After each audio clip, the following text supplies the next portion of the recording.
Hey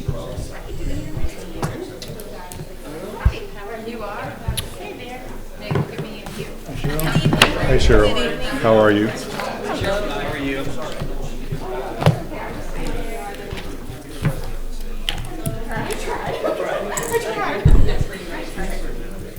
Okay, I'd like to call to order the work session for the City Council for the City of Wildwood for June 10, 2019. Ms. Foster, would you please call the roll? Mayor Boland? Here.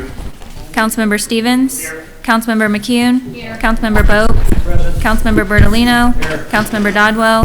Councilmember Remy? Present. Councilmember Edens? Here. Councilmember McGowan? Here. Councilmember Garrettano? Councilmember Werther? Present. Councilmember Jordan? Here. Councilmember McCutcheon? Councilmember Taylor? Here. Councilmember Dillard? Here. Councilmember Gragnani? Here. Okay, thank you. Moving in, no mayor comments or announcements. Moving into informational items, I believe there are 11. Before we get to action items, are there any items under information that any member of the council would like to discuss or about which you have questions? Councilor Werther. Thank you. Actually, this is to Mr. Brown. I think I had seen it, but I wanted to confirm it. What is the timing on the work related to the consultant agreement for the design of the Manchester Road resurfacing and signaling update? I knew there were a few dates in there, but none that gave me a clear indication of when it's starting, when it's anticipated to end. For the design work? Yes. The design work would start soon after we execute an agreement, assuming council approval. I believe I have in the agreement that the design would be completed by the end of the calendar year. The thought would be to try to program a project potentially for next calendar year for construction, assuming that it would go through the budgeting process successfully. The hope being, obviously, as part of that design work is to get both, I guess, traffic patterns during a summertime traffic pattern as well as a school year traffic pattern to get some understanding of what changes occur. Well, typically, with regard to the signal operations, they will develop numerous signal timing plans, and they're more typically based on days or of the week or time of day. Yeah. And so that would be part of their work, would be to develop new timing plans that would be implemented. I know that, and Councilmember McKean could probably attest to this as much as anybody else, as well as I, and probably others who live in majority of regular subdivisions. Schedules change, once school lets out in May, and so there's always a different timing of when people leave for their jobs in the morning and when they come back in the evening versus what they do during the school year. And that's why I was bringing it up, because if that plays into the design and timing aspects, obviously that's a concern, and just wanted to be sure that was part of it. They would, yes, it's part of it in the sense that they're always looking to address the traffic patterns that are out there, and there is flexibility with the timing plans they implement to address that. Okay, thank you. That answers your question. Okay, anyone else? Councilmember Stevens. Rick, while you're up there, for the Alt Road flood mitigation, on the 5-year capital improvement plan, it shows the design cost in there, but it doesn't list anything for future expenditures. Is there any way to know just a ballpark of what we're getting ourselves into when we start this process?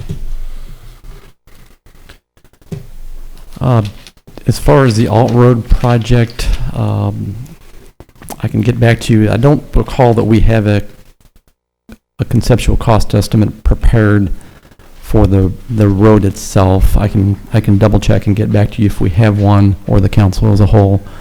Certainly that would be part of this work, would be to develop a cost estimate and then potentially looking to add the project to the 5-year capital improvement program.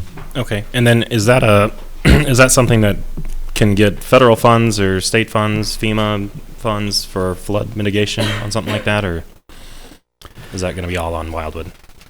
Well, I think we would be looking to get federal funding if at all possible, and the obvious source would be funding through FEMA. To do that, we did put it in once already, although that also included the component of potentially putting in a connector road / levee to Radcliffe Place Drive. We did not get funded. The word I was getting was most of the projects that were funded were flood buyouts, not infrastructure type flood improvements. Okay. And then on the waste hauling, just this is a day-to-day, week-to-week type of update, but how have they done in the last week, few days? Where are we at with Meridian on that?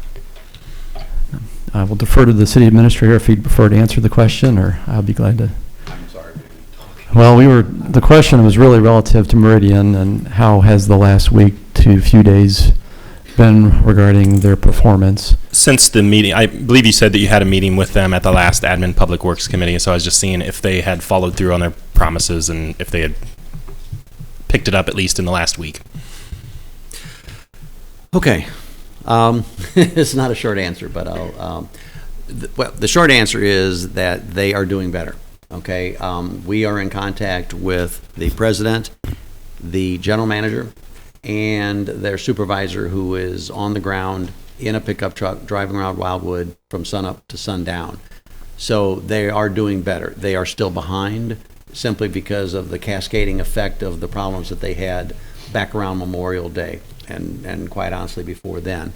But they have gotten better. We speak to them regularly. They have a manpower issue. It's not perfect. It's not where it should be or where it was, many months ago. But they're doing better. They're trying. They want to complete the contract until August the 1st, and they said that they would like to do that and finish with their heads high. Actions speak louder than words. We have Waste Connections representatives here now in the audience who are prepared to speak about what they can do prior to August the 1st, anytime between now and then, in terms of what they would be able to do, depending on if we decided that we wanted to move up the termination of the agreement with Meridian. But in no case can I sit here and say that everything's great with Meridian, because it's not. We still get many, many calls and emails from residents each day. They are less than they have been in the past, I will say that. Okay. And then on that note, so if Waste Connections were to take over, it shows that, they may be able to do partial service, not everything. Have you explored opportunities with Meridian to maybe cut down on the number of pickups that they're doing in order for their manpower to at least finish the contract, whether that's something like is mentioned here, picking up recyclables twice a month instead of once a week or anything like that? We have explored any and all options with Meridian, and I will say that Meridian is open to any options that the city would like, from either severing or moving up, accelerating the termination date of the contract as it is now, to having Waste Connections pick up part of the city and they pick up another part of the city. Many different options. And again, I think it will be very beneficial to council to hear what Waste Connections will be able to do and what they can do 100% now, let's say, and what and as we progress down the road throughout the rest of June and into July, what they can do and what guarantees they can give us in terms of servicing our residents.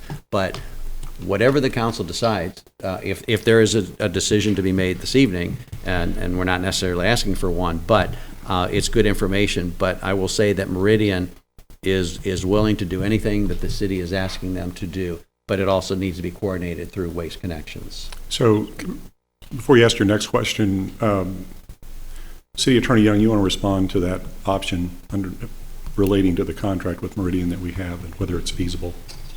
Well, and correct me if I'm wrong, Councilmember Stevens, but as I understand your question is, can we basically have them provide less than their contractual obligations? Is that? Yes. Okay. In short, so we already offer partial dual stream if we had to go full dual stream with no recycling pickup for 3 weeks, 4 weeks, whatever. Since everyone in Wildwood has already paid Meridian, could we just still be within St. Louis County Code of offering a recycling program and still have them finish out their contract if we had to reduce services? I just rather than putting it on Waste Connections, I'm just looking for other options that would keep Meridian in place and allow them to make at least the minimum pickups that they're able to make. So. I mean, ultimately, if we went forward with that right now without an amendment to the agreement, would be a breach of the agreement, and there is the issue that they have already prepaid with the expectation of the services that are provided under the agreement. Okay, thank you. And thank you for the update, Mr. Cross. I did have one other thing for Mr. Vunich. On the update on the Better Together merger plan, it shows on there, item D was to go to the Muni website to look up follow the website to the Board of Freeholders. On the Muni plan, on the Muni website, it does show that please contact your local elected officials to sign the petition. Can we, since the petition or the ballot initiative is off the books right now, can the city have signups at city events, like at our next concert series? It's coming up soon. I will defer to the city attorney. We can certainly review that and advise the council. Okay, please do. Thank you. And I think that ought to be obviously a council decision before we would do something like that, given the current procedural posture of the Better Together situation. In other words, it's off the table right now.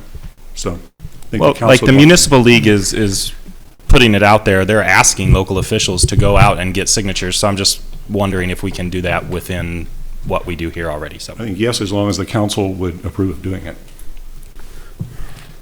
Joe? I'm sorry, Councilmember Garetano. All right, my question or comments are related to the waste, recycling, trash hauling. I think the best solution with dealing with the Meridian issue is that Meridian needs to be dropped. I mean, I think we have heard repeatedly over and over for months, especially when we were going through the selection process, excuses after excuses from Meridian. I mean, we heard that the snow had something to do with it. Now we have beautiful weather, and for the last 2 weekends, we've had residents who have contacted saying they haven't been picked up on a Thursday or Friday, and there's still trash cans right now. I just drove from home or a street with trash cans that are waiting to be picked up since Friday. And so I don't take Meridian for their word. We've heard enough, and the only solution would be to just transition and cut off Meridian. But the work that the city administrator, director of public works, Brown, have done regarding our contingency, I think we should have a little more conversation around it. And since we have the representatives from Waste Connections here, I'd love to hear more from you what we could do to accelerate the date from August 1st under, the premise that we want to make sure that the transition is a good one. We have already subjected our residents to tremendous amount of change saturation, communications that can lead to more confusion. So we have to take that into consideration. But if the council will allow, I'd like to ask the folks from Waste Connections, well, I'm looking forward to working with you. Could you tell us what we could work with? Would you please come forward?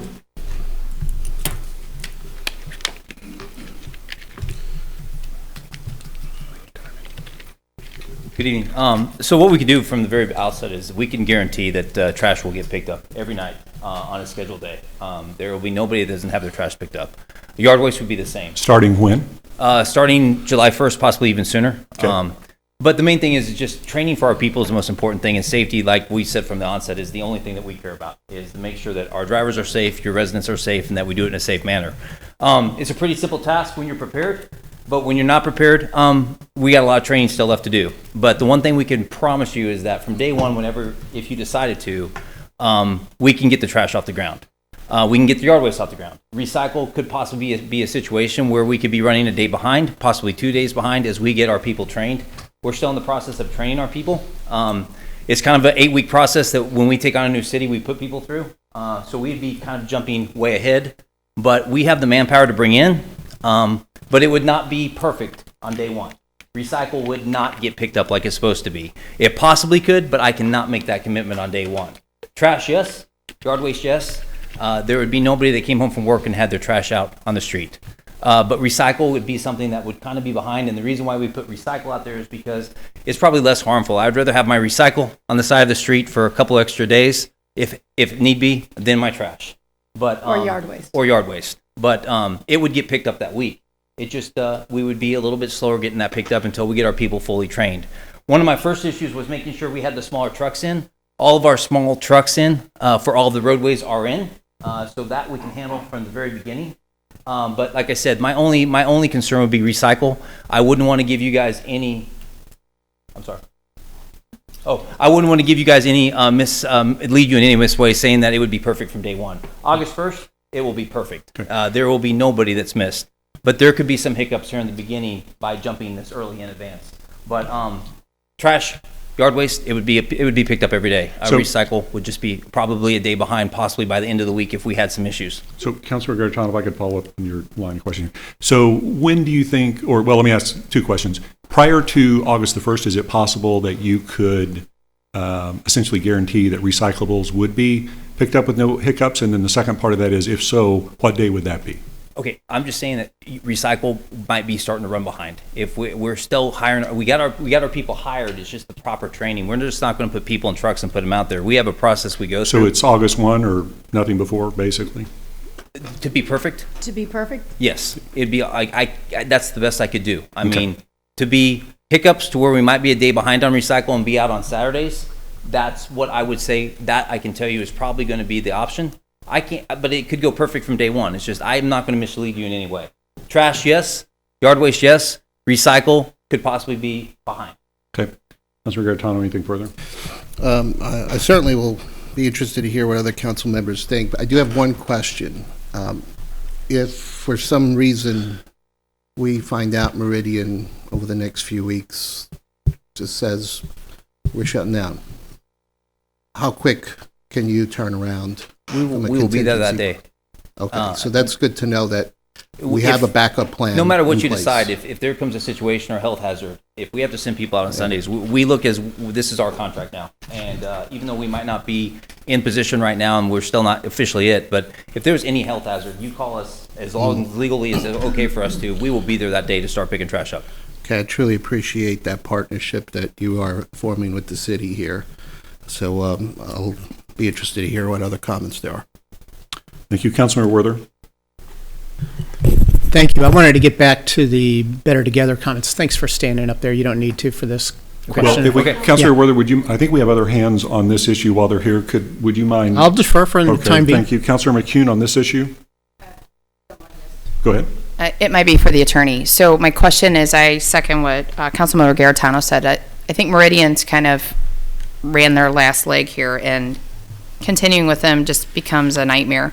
So my question to you is, as we talked about contract where Councilmember Stevens had brought up there might be a contractual break here, how does that work if we would bring them in, if we would break the Meridian contract as far as the payments that I've already given Meridian as a resident, and then how does payment pick up with them on a resident standpoint? Yeah, I believe the way that we've discussed this with the various parties is that we would enter into a mutual release of the contract with Meridian and expect a repayment, pro rata repayment of the amounts they received, and that would be used for payment to Waste Connections.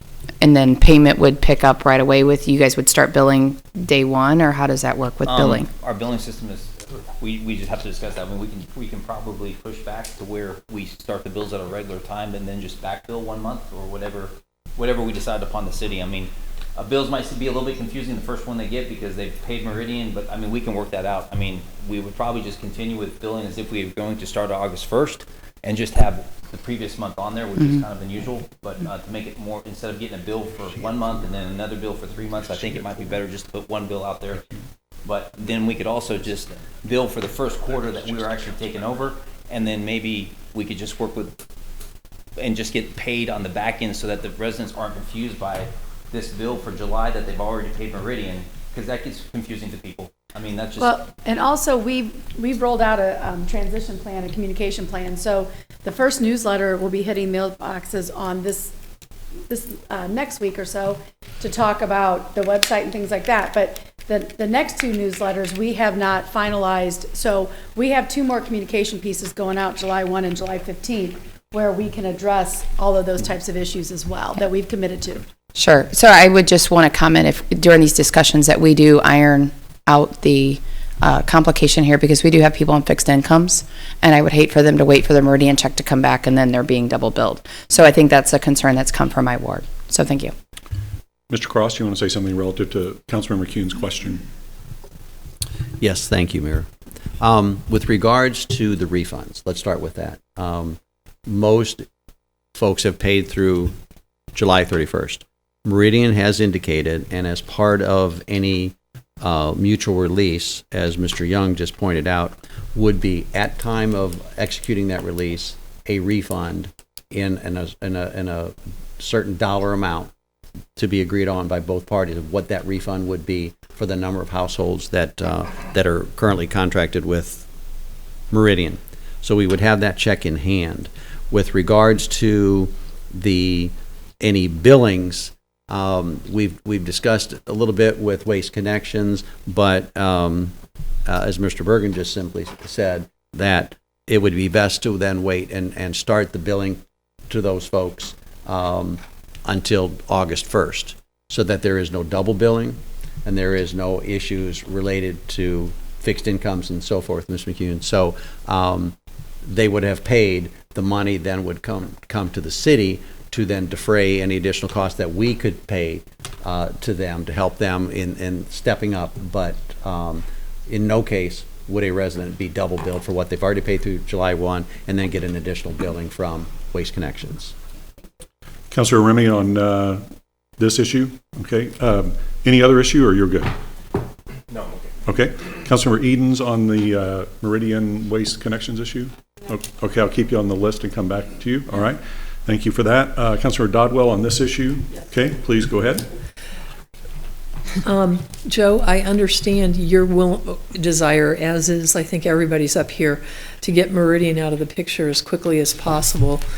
But since we've already sent these residents through, well, you only get a pickup on every other week for these kinds of recyclables and on a different week for those kinds of recyclables, I'm concerned about us changing up the schedule at this time and then frustrating the residents more. I just as soon wait until August, and then we have a new group that's starting, and we can very easily tell if things are improving, which I'm sure they will, or if we're going to have new problems with a new provider. I understand the frustration because I didn't have my trash picked up for 3 days last week either. One on a street of 22 houses, so I don't know why. But it's just very hit and miss right now with Meridian, and we just need to keep their feet to the fire, I think, rather than force our residents to go through one change and then another change in August too. Thank you, Councilmember Taylor. Right. I'll put you on the list. Councilmember Taylor on this issue? Yes, this waste connections. So you're saying if you jumped in early, you're 100% on waste and yard waste pickup, the regular trash and yard waste pickup? Yes, sir. But maybe not on recycling. So Mr. Cross, this might be a question to you. Most of my complaints that I've gotten are regular waste related. How does it break out with our complaints? Are we getting recycling complaints at all, or is it predominantly regular yard waste related complaints? Do we know? Councilmember Taylor, it is all of the above. So the complaints that we get, depending on the week, depending on the day of the pickup, it is going to be trash, it's going to be yard waste, it is going to be recyclables. The issue that the city has is that trash and yard waste becomes a health hazard real quick, especially as the temperatures rise. They're being left out. There are critters that are coming out and getting into those and spreading them out and creating a health hazard. Recyclables, not so much. But the complaints that we get, if a missed pickup is a missed pickup and doesn't matter what it is, but the first two items are a pretty significant problem. Right, I understand that from a sanitary point of view, the regular waste is more problematic. But you can't even, like, it fluctuates a lot, is what I'm hearing. 1 week it could be mostly waste, the next week mostly recycling. Is that what I'm hearing from you? I guess what I'm saying to you is that the complaints that we get, if this happens to be a trash week, the complaints are about trash. If the next week is yard waste, it's about yard waste. If I it's understand. recyclables, so it's pretty evenly dispersed between all of the above. Meridian is not discriminating between the types of items they're picking up. So we're getting about even amount of complaints, is what you're saying? I would say they're okay. about Because I even. was saying if people are mostly upset about the yard waste, then No, they're pretty much upset Upset about about it everything at this point. But the trash and then the yard waste, which starts fermenting pretty quickly, those create a problem, from just leaking and staining and so forth. But in terms of the complaints from the residents, it's pretty much even across the board. So my question to Waste Connections is, if we do decide, well, we'll see what you can do with recycling, but we want you guys to jump in, will that affect your efficiency come August 1? Will that reduce efficiency August 1 if you have to start operation now with? No, August 1 is when August 1 is when Regardless, if we ask you to do a stopgap measure, it's regardless, right? Hey, I'm not trying to take anything away. It's a very simple process, picking up trash, picking up recycle, when Yeah. you're ready to go. We're just not ready to go right now. Gotcha. But we're ready to go on almost 80% of it. I just wanted to be straightforward and honest with you. If you chose to go with us right now, trash would get off the ground, but recycle would be an issue. It's something I'm worried about, and I can't 100% tell you that the recycle is going to get picked up every night on time like the trash and yard waste would. August 1st, you will not have an issue, and you will not even know who we are in 6 months from now. I can assure you. So, Mr. Cross, just to follow up to Councilmember Taylor's question, can you give us the number of complaints we've had specifically in the last 2 months on a per month basis in total? So for the months of April and May, are you able to do that roughly? I can tell you that through today, for this year, we've had 775 complaints. How much for the last 2 months? Do you know?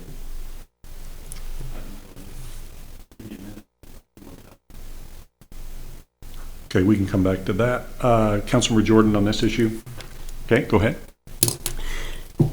So I have a few thoughts on this. First, thank you for your honesty on the recycling and not being able to commit 100% to doing that immediately. I think that kind of honesty is really important in a relationship and to one's reputation, so appreciate that. As much as the residents in my ward, including myself, have put up with a lot of missed pickups, I'm very hesitant to put you as our new provider in a position of out of the gate falling short. And on top of a pretty short fuse already of every one of us who've been going through the problem, I am also hesitant to just jump out and make a change and then you fall short, the city falls short, and then there's total lost confidence there and potentially a real cluster just building up.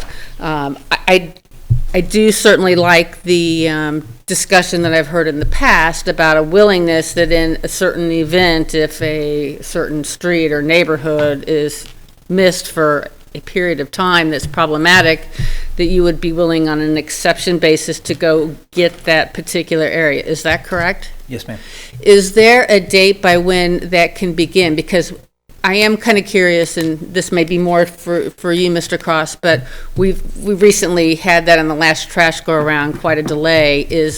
Are we not prepared to have them step in yet? Are there things that we need to do on our end so that in the event that we have, neighborhoods that both have trash and recycling sitting there, are there steps that we need to do as a council so that we do have the ability to say, hey, we need your help at XYZ address street? Councilmember Jordan, first of all, if we gave these folks the go-ahead, they would go in and do it. They have said that from day one.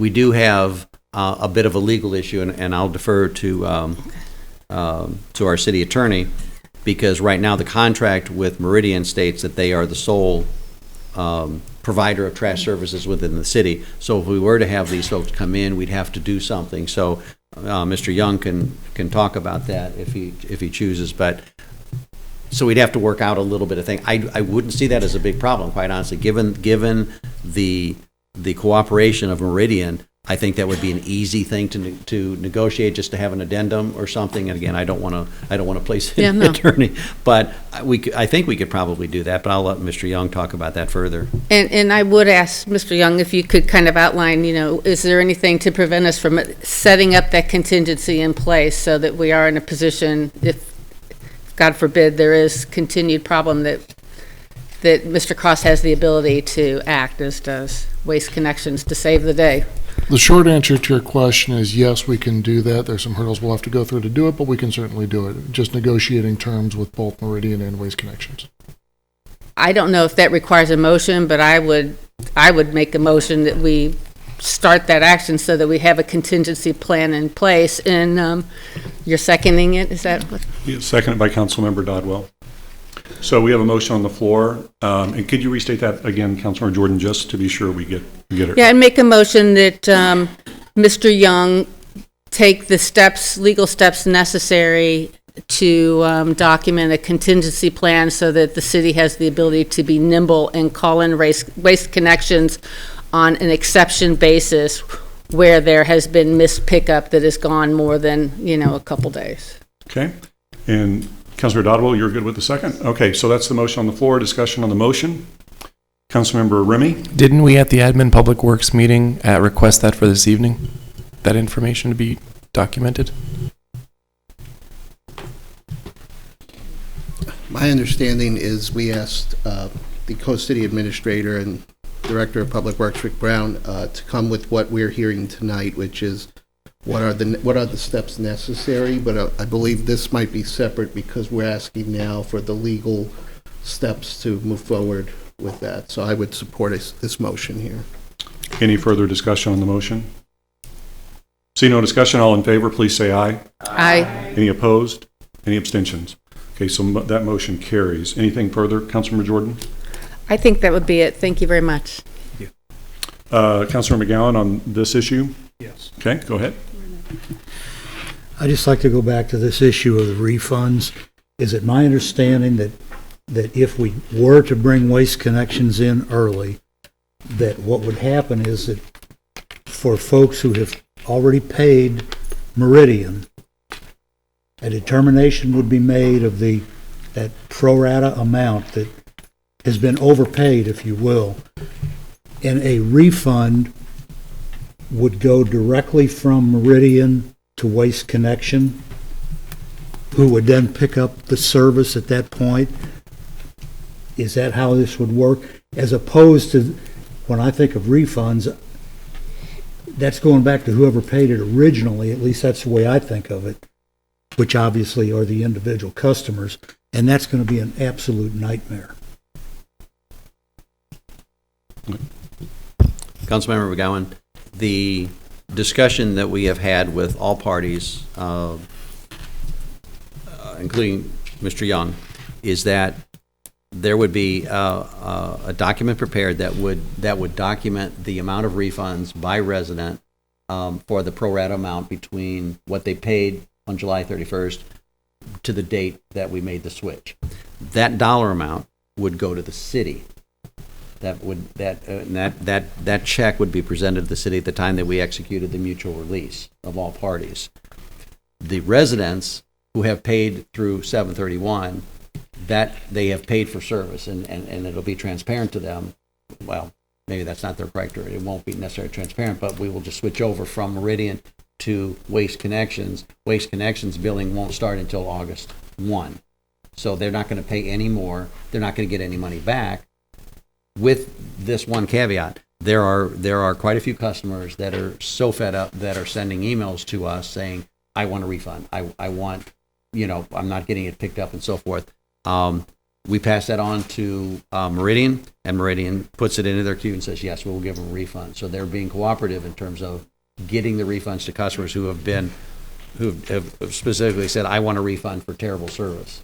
So they're doing that. But in terms of this particular point that you're making, the refunds would not go to the residents because, yes, that would be a nightmare, and we wouldn't able to verify that they got but with the money coming to us, the amount that we identify with that release, then we could give that to Waste Connections to help defray the cost of them performing services without being paid by the residents. Does that make sense? Mr. Young, does that? Yes. And is that something then that would be satisfactory as far as Waste Connections is concerned? We'll let the legal handle that. Okay. I mean, it would be satisfactory to us, but if we can meet the terms, and I mean, I know you've been in contact with Aaron, our legal counsel in Houston, so I mean, I think something like that could easily be worked out. All right, that can be worked out, John? Yes. All right, because I just don't want to see us in the position where these refunds would be going back to the individuals. I think that would create more problems than we could ever deal with. Thank you. Councilor Garetano, you had wanted to respond to Councilor McCune's comment or question earlier. Do you still want to do that? Or? Yeah, this was actually with regard to a comment that Councilmember Dodwell made, and when I mentioned change saturation, I think that's exactly what it was. What I had in mind is about how we are saturating our residents with messages, and we don't want to create more confusion. They've already been through confusion, and based on the answers that you have shared with us tonight, I certainly would like to see you roll out and be perfect 100%. Don't want to have residents get a first impression of you that you missed recycling, because that's what our residents expect is good service. I mean, they're paying good money and they want good service in return. And so if you had mentioned something like, yes, I can flip a switch in July 1st, everything would be perfect, I would probably say, well, that's a thought, let's talk about it. But it's certainly, you have to get ready for it. And we don't want to put you in that position, nor more confusion with our residents. Plus, these change communication items that are going to be going out to our residents, we want to stay with the plan, because once we start communicating, we don't want to create confusion. We did that, and I heard feedback from residents that, you know, they were going, just the fact that we went from single to dual, and now we're going back to single. So, I think you've given us, at least you've given me a good answer to say where it's good to know that we can rely on you if we need to in case of an emergency. But I think at this point we may have to just stay the course because we don't have any other choice. And I'll rely on Mr. Cross and Public Works Director Rick Brown to continue to address the issues with Meridian. And if I could just follow up on Councilor Jordan and Councilor Dodwell's comments, stated in somewhat of a different way. I mean, this will be a case of first impression for both you, your company, and our residents, and the city as your partner and our residents. And any hiccups in an initial rollout sometimes can take a while to overcome. So, Councilor Grignani on this issue. Okay, go ahead. Yes, hopefully my comments will be short and to the point. First of all, I appreciate you guys being available, and I think it's important that you be a fallback position just in case we have to have that. And I hate to put that burden on you, but it might come. And if it does, it does, and whatever happens, happens. But I want to let you know that the residents, at least in Ward 1, I was out there on the streets a lot in the last month or so, and I talked to a lot of residents. I've had people go 2 weeks without having their trash picked up. I'm talking garbage here, not talking the recycle.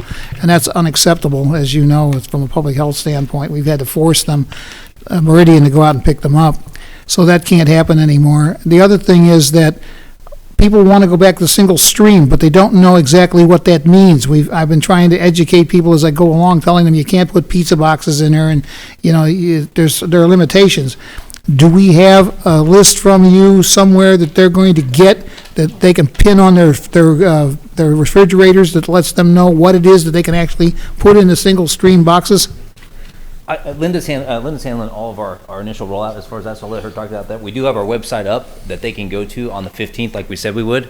It's ready to go right now, correct? It is ready. So we have a lot of questions and answers on there. so we can continually to add to that, but you want to just tell them what the... Yeah, so the communication piece that we talked about, all your Could you speak in the residents- microphone there just so it can be picked up on Yep. live stream? Thanks. So all of your residents will get a mailer, probably the 17th or 18th, next Monday or Tuesday, that will direct them to our website. And on the website, we worked together on it, and there's the initial part that talks about signing up for service and general waste services, but then the second part is all about your recycling services, that we're going back to single stream. There's actually a link on there that will take them to a PDF document. It's simple, it's pictures, and that, like Eric spoke to earlier, it's simple. And so that is all getting rolled out. They'll get the communication. Yes, sir. No, that's all right, go ahead. I'll let get you the finish it, but I communication. want you to know I have another question. Okay, that's cool. So they'll get the communication like Monday or Tuesday of next week that will drive them to this website. We're wanting to drive everyone to the website for the first month because there's questions and answers. They can email into that website. When we get the email, we will respond to them within 72 hours. That's clearly marked on there that we will email them back with any questions. Then we're gathering all those questions, and for our July 1st mailer, we will then start another new communication piece that I think we rolled out a couple weeks ago when I was here. So, but yeah, the recycling is a separate, a really big portion.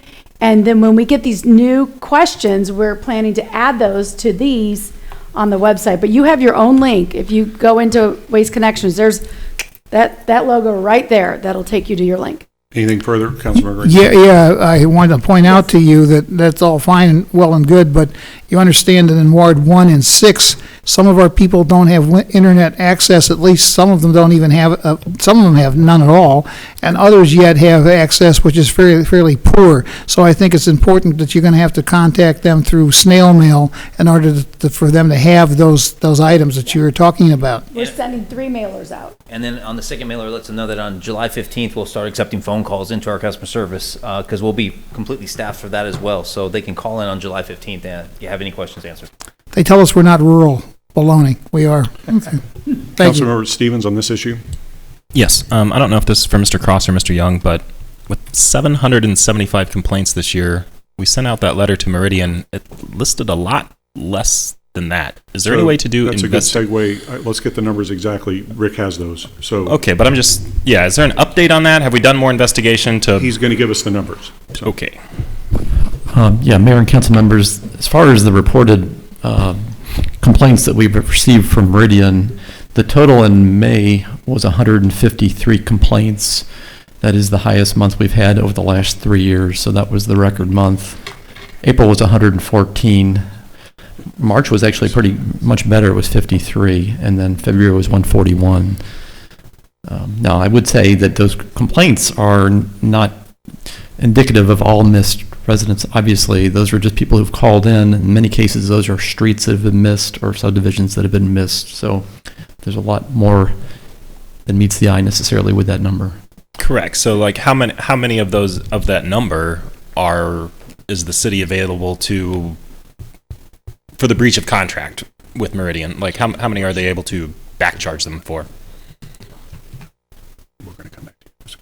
Surely more than 9, I hope, right? Sure. Well, you're referencing the demand letter that we sent out last month, and the demand letter wasn't necessarily based upon the number of complaints. We included that as a reference, because not each complaint is a breach that would warrant that action. But we did only do for the first part of May, so we are still reviewing and investigating additional possible enforcement actions. So we have an executive session scheduled, and it's for this. I would suggest that any legal questions about our rights and so forth under the agreement wait until that point for protection of attorney-client privilege. Do you disagree with that? No. Thank you. Anything further? You want to say anything? No. Okay. So Councilmember Jordan on this issue. I just have one quick follow-up. It sounds like you have a very nice communication plan. If I could ask, the mailer that you're sending out, your first communication piece, if additionally you could send an electronic version of that to Mr. Cross so that he could send it to all of us council members, it would give us an opportunity to put it out to our groups and add another layer of communication out there. probably be easiest to send it to Mr. Cross, and then he could send it out to the rest of us. But we could help facilitate that, and that would also give, an opportunity for the city to put it on the city website too. So Absolutely. we'll help you out. Okay, thank you. Good suggestion. All right, so seeing nothing further from anyone on this issue, thank you so much, both of you, for being here this evening, and to John and you, Mr. Cross, for all the background. Appreciate it. Great, thank Look you. forward to good relationship with. Sure, go ahead. Sorry, I just wanted to, we've already reviewed the June 15th mailer, and I believe, but I'm not entirely sure, but I believe that we put that out on the website already, just so that people could see it when we got it and reviewed it for these folks. And then what I could do is I'll make a note and send it to council, but I won't swear to it, but I think I'd ask Kathy to put it out on the website. Thank you And for if that not, I'll make information. sure it is. Thank you, Mr. Cross, for that information. Okay, we had earlier, Councilmember Werther, thank you for your patience. You had another issue under information. You want to proceed with that? Actually, what I'll do is I'll take that up offline. I think it'd be Okay. just as simple. Councilmember Edens, you had another issue unrelated. Yeah, real quick. It's under the merger B subsection 2. Ellisville had a meeting on the 30th, and I had thought about attending but was unable to brief their residents on the merger, the PowerPoints online. I was just wondering if anybody from the city actually went, whether they're on council or on city staff, and if not, in the future, without actually advocating for an issue, because there's obviously legal concerns with that, can we send an email at the very least to our local surrounding cities and ask for them to notify us, and we can ask then that the Wildwood Preservation Committee members have the opportunity to attend, just so we know what other local cities' approaches are to this? We can do that without objection from any member of the council. We will start doing that. Yeah, did anybody go? No, okay. She's Yeah. requested, did anyone go to the Ellisville meeting on the Better Together? Yeah, they put an electronic signboard up, but it kept changing too quickly every time I drove past it, so it took me a while. I took like at least 5 drive-bys before I even could read what the meeting was about, and then subsequently figure out the city. But it would be nice if we would stay up to date with, I know the Municipal League is doing stuff, but the fact that we weren't notified that there was another government we lost, and locally having a meeting, we lost a collaborative effort opportunity. Councilor Garetano? This is a different topic, so I can wait. Go ahead. Councilmember Jordan, did you make a motion before for the city attorney to prepare the work? And there was second, but I don't recall if we voted on that. Voice vote. All right, maybe need a cup of coffee. Thank you. You were a yes.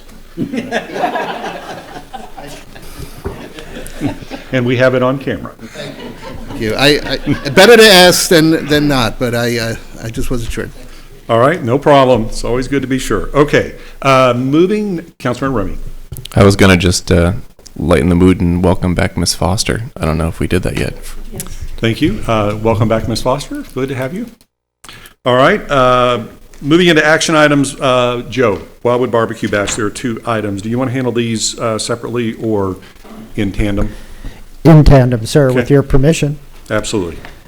Mr. Mayor and members of the City Council, the 2 items that the department has identified for action tonight relate to the upcoming Wildwood Barbecue Bash. The first has to do with the funding component. As the City Council is aware, each year the department provides an update of the year for the barbecue bash and the expenditures made at that time. Also, as part of each budget cycle, the department anticipates expenses associated with the barbecue bash for the upcoming year.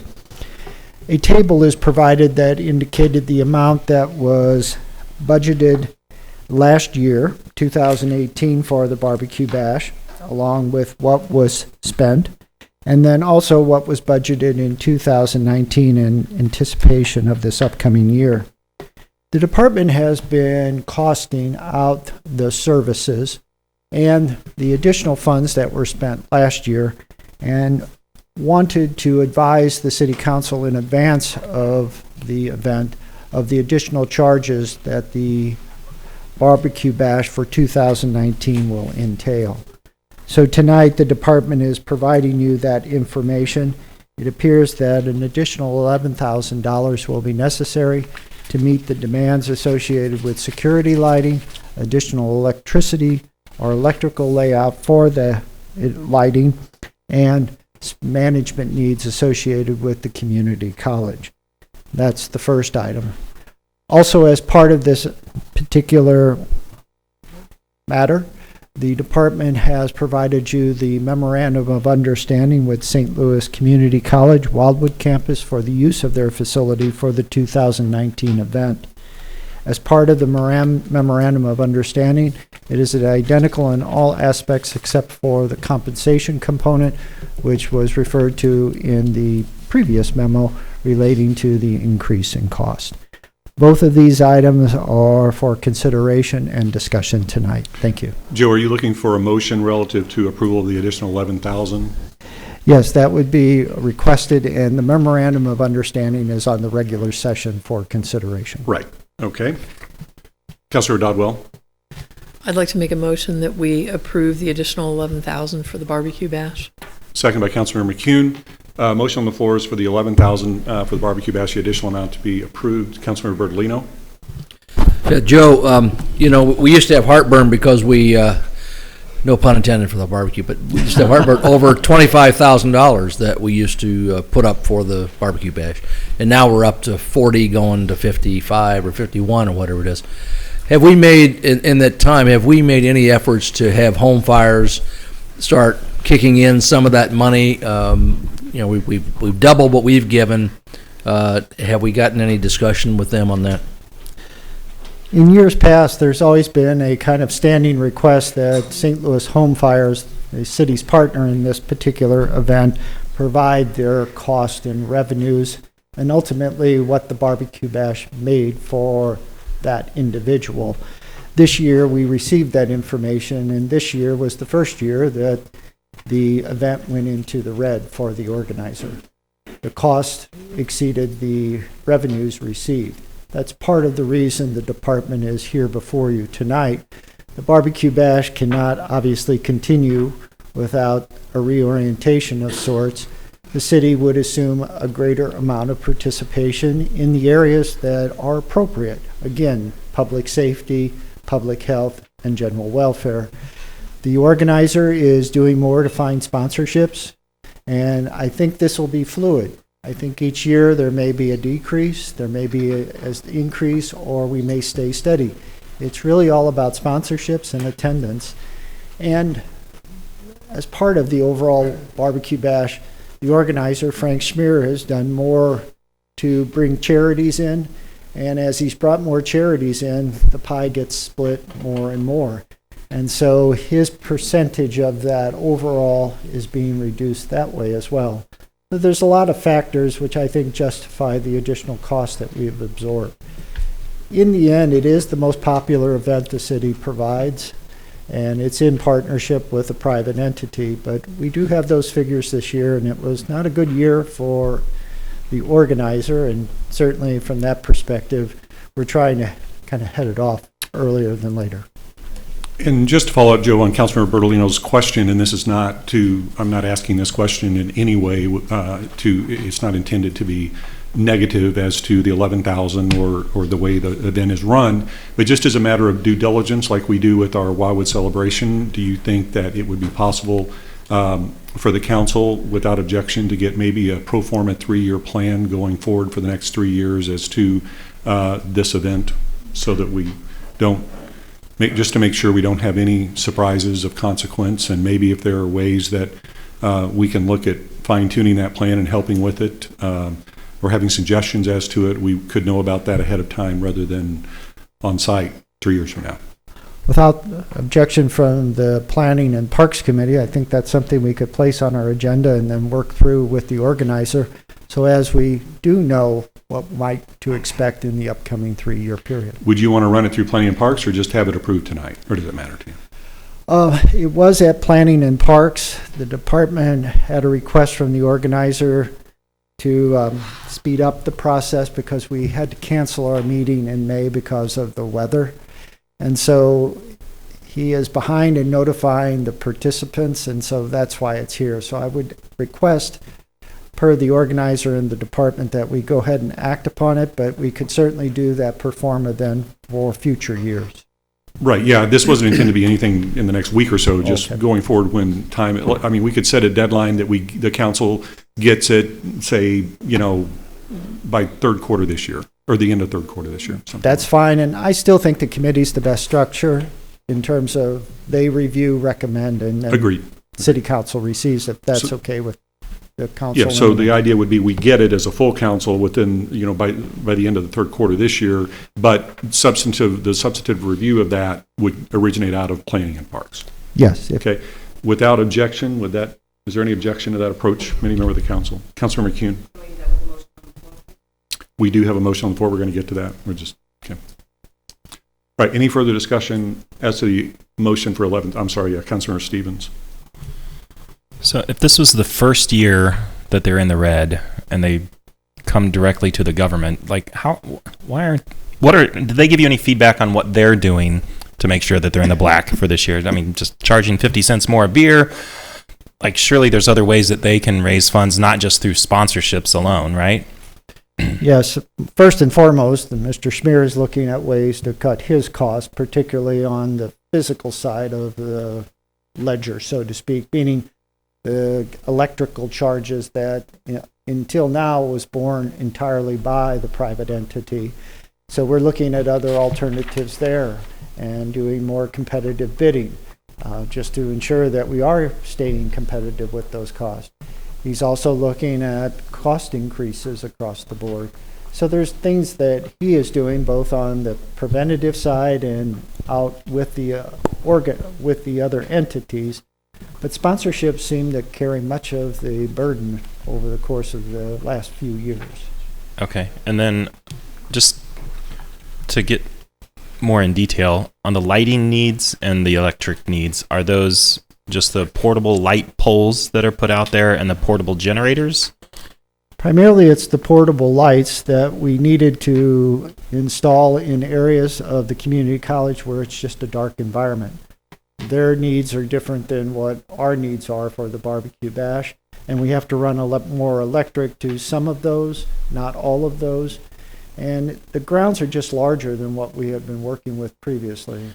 Generally, we put on the barbecue bash here in town center on less than 3 acres.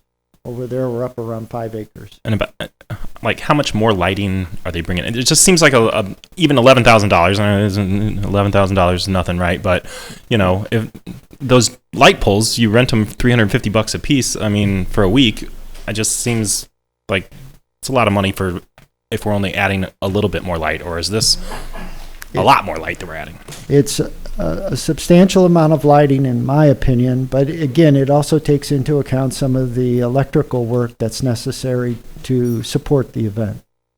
Okay, thank you. Okay, seeing no further discussion, all in favor of the motion to approve the additional $11,000 for this year's barbecue bash, please say aye. Aye. Any opposed? We have one opposed, Councilor Stevens. Any other opposed? Thank you. Any abstentions? We have an abstention from Councilor Taylor. Motion carries. Okay, that leads us with our executive session. We're now about 3 minutes ahead of starting the meeting. I would ask, given that we have members of the public here for the 7 o'clock meeting, that we entertain a motion to recess the work session. Once we complete the main council meeting, we will come back and finish the work session, which will consist of only an executive session. So do I have a motion to that effect? Made by Councilor McCune, seconded by Councilor McGowan. Any discussion on the motion to recess? Seeing none, all in favor of the motion to recess, please say aye. Aye. Any opposed? Any abstentions? Thank you.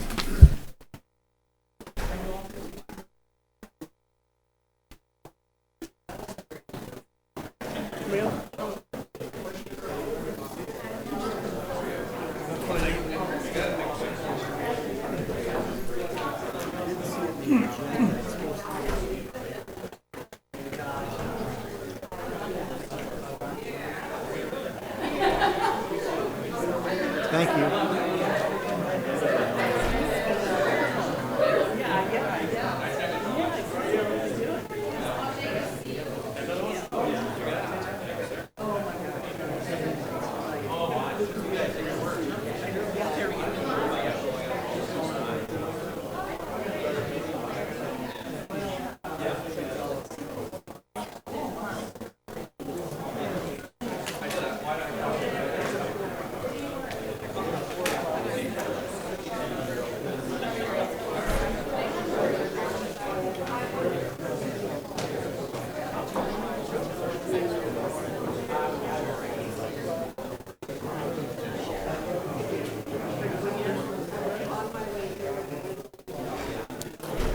Could I take a look at the resolution?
How are you?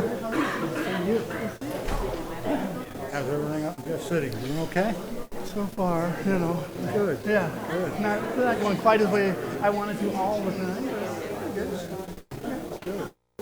How about Appreciate you coming tonight. Thank you, yeah. I'm so sorry. Oh, it was tough. I mean, a real show. Yeah.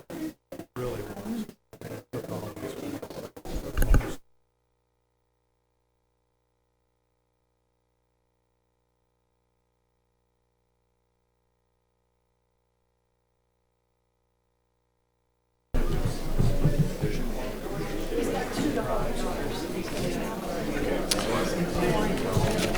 Okay, council members, I'd like to call to order the meeting of the City Council for Monday, June 10, 2019. Ms. Foster, would you please call the roll? Mayor Boland? Here. Councilmember Stevens? Here. Councilmember McCune? Here. Councilmember Bope? Councilmember Bertolino?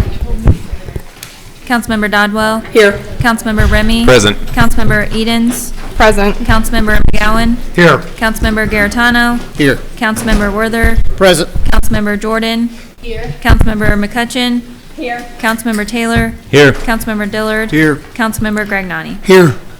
Okay, thank you. For those of you that are with us this evening, thank you for being here. And if you have a cell phone or other electronic device that is on, we would appreciate if you would turn it to silent while we're in session. And we're honored this evening to have Boy Scout Troop 677 from the Living Word Church with us to lead us in the Pledge of Allegiance. Gentlemen.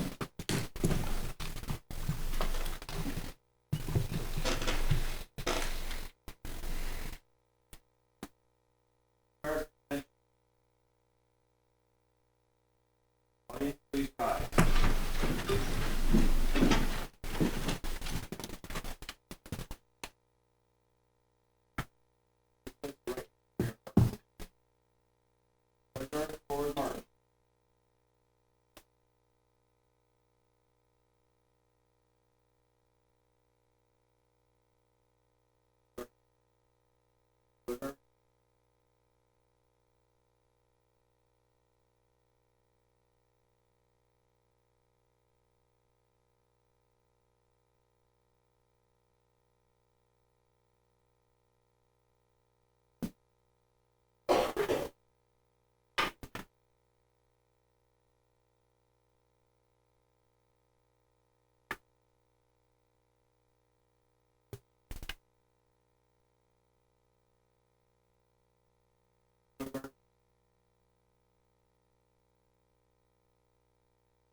allegiance to the flag of the United States of America and to the republic for which it stands, one nation, under God, indivisible, with liberty and justice for all.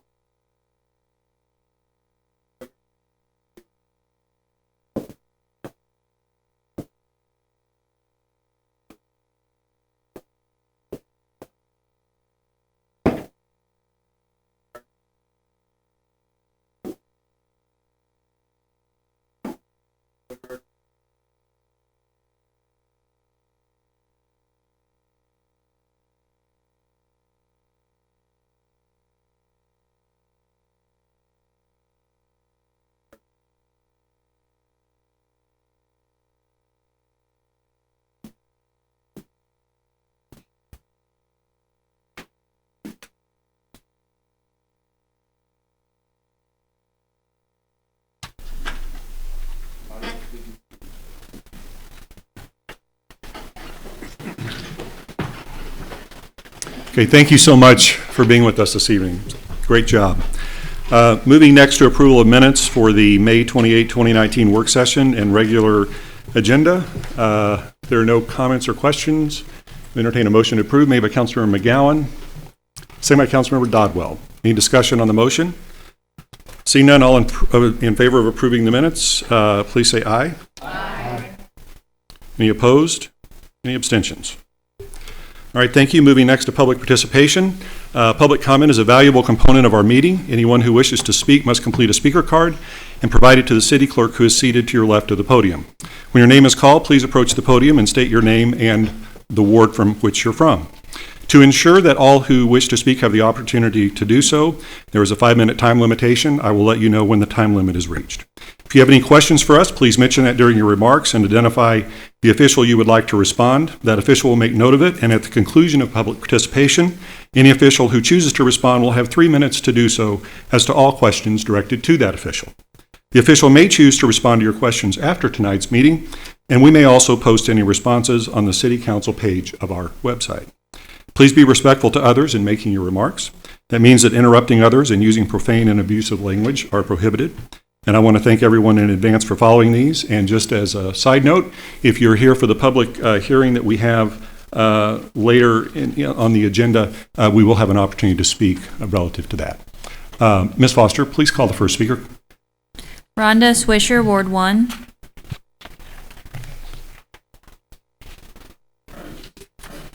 Forgive me, this is my maiden voyage here, so my situation is twofold, so I'm going to address them differently. First, my neighbor is building an 8,300 square foot indoor riding arena practically in my backyard. I have a sliver of 3 acres, and and it's really right there. The problem is the runoff, and mud is already seeping into my septic field, and I have a problem with that. It should be, and we've looked up what the building codes are, it should be at least 80 to 100 feet away from my property line. 31 feet is not enough. That's the first problem. The second problem is that they are running a business. We live in a residential neighborhood. The Shiloh subdivision is residential. We have private roads, which we pay for ourselves. The business that she's running is an Equus therapy building. And for those of you who don't know what that is, that's when you use horses for meditation, for physical and emotional therapy. They have had events in the past, and they have them scheduled for the future. These are posted on Facebook and also in 2 websites. And they are also offering corporate events for up to 80 people. And if you are familiar at all with our subdivision, you know that there's no parking for that. So that's my biggest concern. Right now, Planning and Zoning has approved it. It's been approved by the county as well as the city. We've been informed by the city that that capital N0, business is happening at that place. However, I've lived there for 20 years, and for the last year and a half, I've watched these events take place. And I've had people parking in my yard, and it shouldn't happen. Nobody else is paying for those roads except for us. So I need help from the city that I pay taxes to, the city that I've lived in for the last 20 years. So somebody help me out here, you know? If you look out my back window, that's all you see is this giant building. They're claiming that it's used for only personal use. The owner's mother has Raynaud's disease, and she needs to ride indoors 12 months out of the year. I know what that is.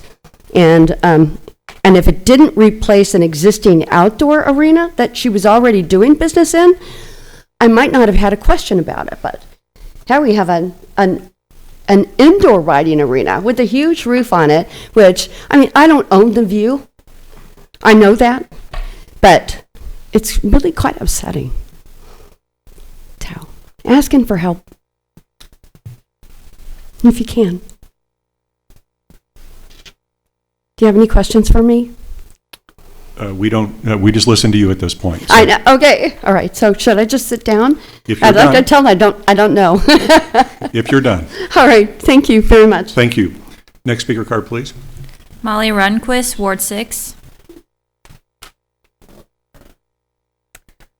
Hello, my name is Molly Runquist, resident of Ward 6, Radcliffe Place subdivision trustee and member of the Wildwood Preservation Commission. I'd like to take a few minutes to talk about my friend Michael Garrett, who is being considered for the Ward 2 council position. I've known Michael since 2001 when our daughters were in school and Girl Scouts together. Michael has been my insurance agent since about 2003, and I cannot even begin to tell you how wonderful he has been to my family. Regarding Michael's credentials for this position, here are some facts about him. He has been a Wildwood resident and small business owner since 1999. He is a past president of the Wildwood Business Association. He has served as chair of the Wildwood Board of Adjustment. He has served as chair of the Wildwood Parks Action Plan Update Committee. He was a member of the original Parks Action Plan Committee and the Community Park Committee. He is a graduate of the University of Missouri, Columbia, and a true Tiger. Here are some more facts about Michael, which some of you may not know. He is honest. He is kind. He works hard, always going the extra mile. He is a man of his word. He is a free thinker and not anyone's yes man. If chosen for this position, it is my belief that he will strive for decorum and unity.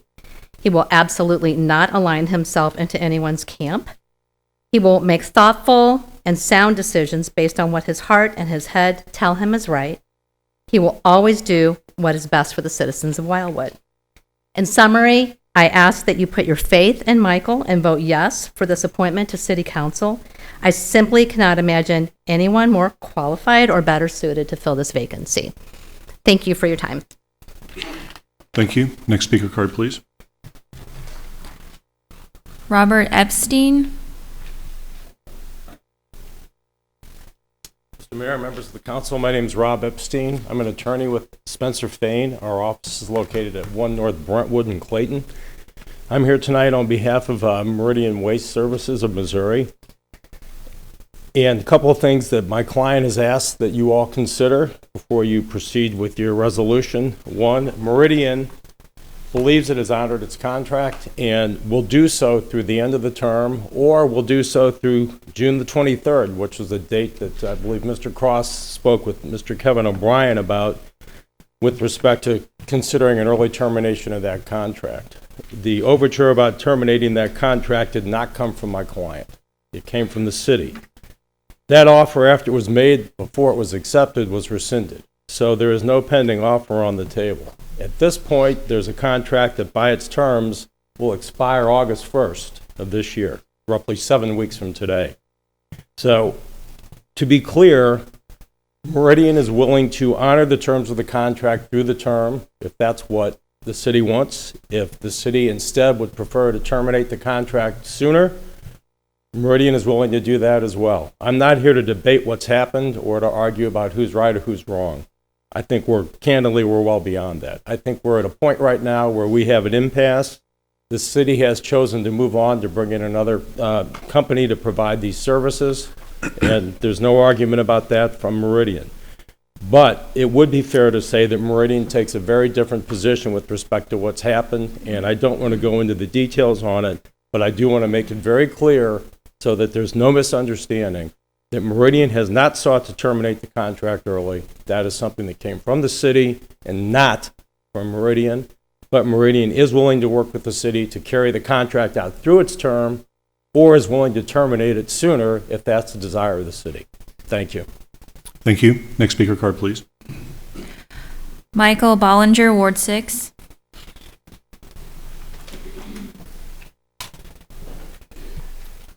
Thank you. Mayor and members of the council, I appreciate this opportunity to speak with you.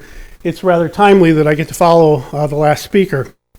My name is Michael Bollinger, and I live at Thunder Hill Drive, which is a dead-end street. The first three houses on it are in Eureka, so we're just north of that. The last three houses are all in Wildwood. And I'm here tonight to talk about Meridian Waste Services because they are not honoring their contract, and they are not picking up our trash. And my efforts to work with them have been very challenging, and I need to share that with you. I find it frustrating that I have to come up here on a Monday night, but much more so that I have to spend the time of all you people talking about such a basic service as trash pickup. I realize you deal with some very thorny and complicated issues. This is not that complicated. The last time trash was picked up at the three houses on my block, that includes residences at 17360 Thunder Hill Drive, that's the Urigs, and 17358 Thunder Hill Drive, which is the Bowmans. The last time that was picked up was on May 23rd. We've had trash and recycling containers at our curbs continuously now since the 30th. This latest lapse in service follows an extended period that I documented in an email over the weekend to Michelle Scherer. I don't know if she's here, but I spoke with her. She was very, very friendly, but throughout the entire month of March and early April, I was repeatedly on the phone with representatives from Meridian. I was consistently told one thing, it never turned out. I've got those dates. It is all in an email, which I'm sure she could share with you, but it was every week, the entire month, and sometimes twice and three times a week, because they'd say, oh, we're coming, we missed it, sorry, we'll be back, and that hasn't happened. At this point, it is hard to know what else to do. I realize this dispute is ongoing with the contract, but you know, from what we as residents know, we receive a bill that tells us to pay for June and July, which I've paid for. I'm not getting any service. I don't know how to get any service. When I make calls recently, most of the time that you call, there's this answering machine that says that their phone carrier is having problems and they can no longer take messages, so it gives you an email address. Whether you get a voicemail or whether you get an email, it tells you you'll be contacted yet that day by 5 p.m. By and large, that has not happened. At some point, I need to have another option, and I am asking the city in some capacity to provide that for me. The last resource that I can think of is to approach one of the television news programs. I happened to be sitting somewhere on Friday and saw a report on Meridian and how they had failed to service sections in St. Charles. At first I thought, oh, they're talking about Wildwood, but no, they were talking about St. Charles. And so I can call them next. I am frustrated to do that. I don't know how I can do that without conveying that my city can't enforce the contracts that it has in place. So I just ask that if there is something someone can do to get them to honor their contract and pick up our recycling and trash, that would be very helpful. I don't know whether there is some kind of special or alternative that needs to be provided. I mean, if you put a dumpster in the back lot here, I guess I can start hauling my trash here to the city of Wildwood, but something has to happen. Already once my neighbors had some kind of animals, raccoons or whatever, tear into their trash cans, litter that all around our cul-de-sac. He's out there picking up trash, and that will happen again and again because we now have trash that's 2+ weeks old. It was a nice day today, but when it's in the upper 80s and 90s, things get pretty smelly when it's stacked out in the curb. So I am asking someone to take some action to address this. I would really appreciate it if either my Ward 6 representatives or the mayor or someone in Public Works would respond to me and give me a path forward to how to address which something that is such a basic city service. Thank you. Thank you. Next speaker card, please. Richard Rosayan, Ward 5. Mayor and members of the council, I live across the street in Brightleaf, and we've been waiting, in my case, 11 months, some a little over a year, for Taylor Road to be open, access to Highway 109. And we've been frustrated. We were first told months and months ago when they closed it that it was Wildwood's fault. This was both Fisher and Fritchell, and I assume Consort as well. I represent a lot of our neighbors who are all equally frustrated. I'm not just speaking on my behalf, but a couple of them suggested perhaps I would come and make people aware of it. I thought perhaps it was on the agenda tonight, but I didn't see it. I may have been misinformed. But in any case, I'm concerned about for a lot of reasons. One, I would think that the fire department would want much easier, quicker access from the 109 Old Manchester Road, or if they're coming from another direction, to get off of at 109 rather than go through that rat's nest up there that's going to be there for nearly a year at 109 and 100. It's also very frustrating to sit in traffic already in just the 10 days or so that's not been an easy egress for us to get to 109. We were told at the outset when we bought our homes that that would be available. It was, then it wasn't, then it reopened. Now I'm not hearing it's Wildwood's fault, it's Fisher and Fritchell and perhaps Consort, or they may blame their bearer or whomever the developer claims to be, but in either case it's still the two builders because they control them. So I'm wondering if something is in the works that will be open, because otherwise people will be cutting through everybody else's neighborhoods to avoid that intersection. We're just very frustrated over there in Brightleaf. It's 180 homes and condominiums when it's finished out. The last I heard was they'll open it when it's done. Well, I hope I'm still alive because that's going to be 3 or 4 years. So we just want some honest answers from somebody. We're swinging at people in a closet, have no idea. Is it Fisher and Fritchell? Is it their developers? Is it Wildwood has kept it closed? There are concrete pillars in there right now blocking the, and there's not a home being built on Taylor Road. So it doesn't really slow up their vendors and suppliers.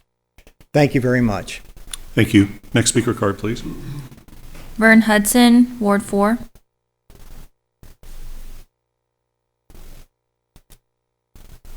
Good evening, Mr. Mayor and esteemed council members. Vern Hudson, Ward 4. I'm here to speak on behalf of Michael Garrett. A lot of you know me. You've worked with me in the past. I've been with the city for 20-something years, so I've enjoyed every minute of it, and more importantly, I've enjoyed every minute of working with Michael Garrett. He sat on the variance committee and the administrative review board with me. The kind lady that spoke about Michael Garrett, the very first speaker, Rehnquist, I'm not sure of the name, but if I brutalized it, I apologize, but she missed one thing. Michael is a fan of Dean onion dip with potato chips, okay? Again, I've had the pleasure of working with Michael, as honest and hardworking as the day is long. There's not a thing Michael would not undertake that he wouldn't study, that he wouldn't delve into and make it his chore of the day. There was a meeting he came to that he didn't have things in order.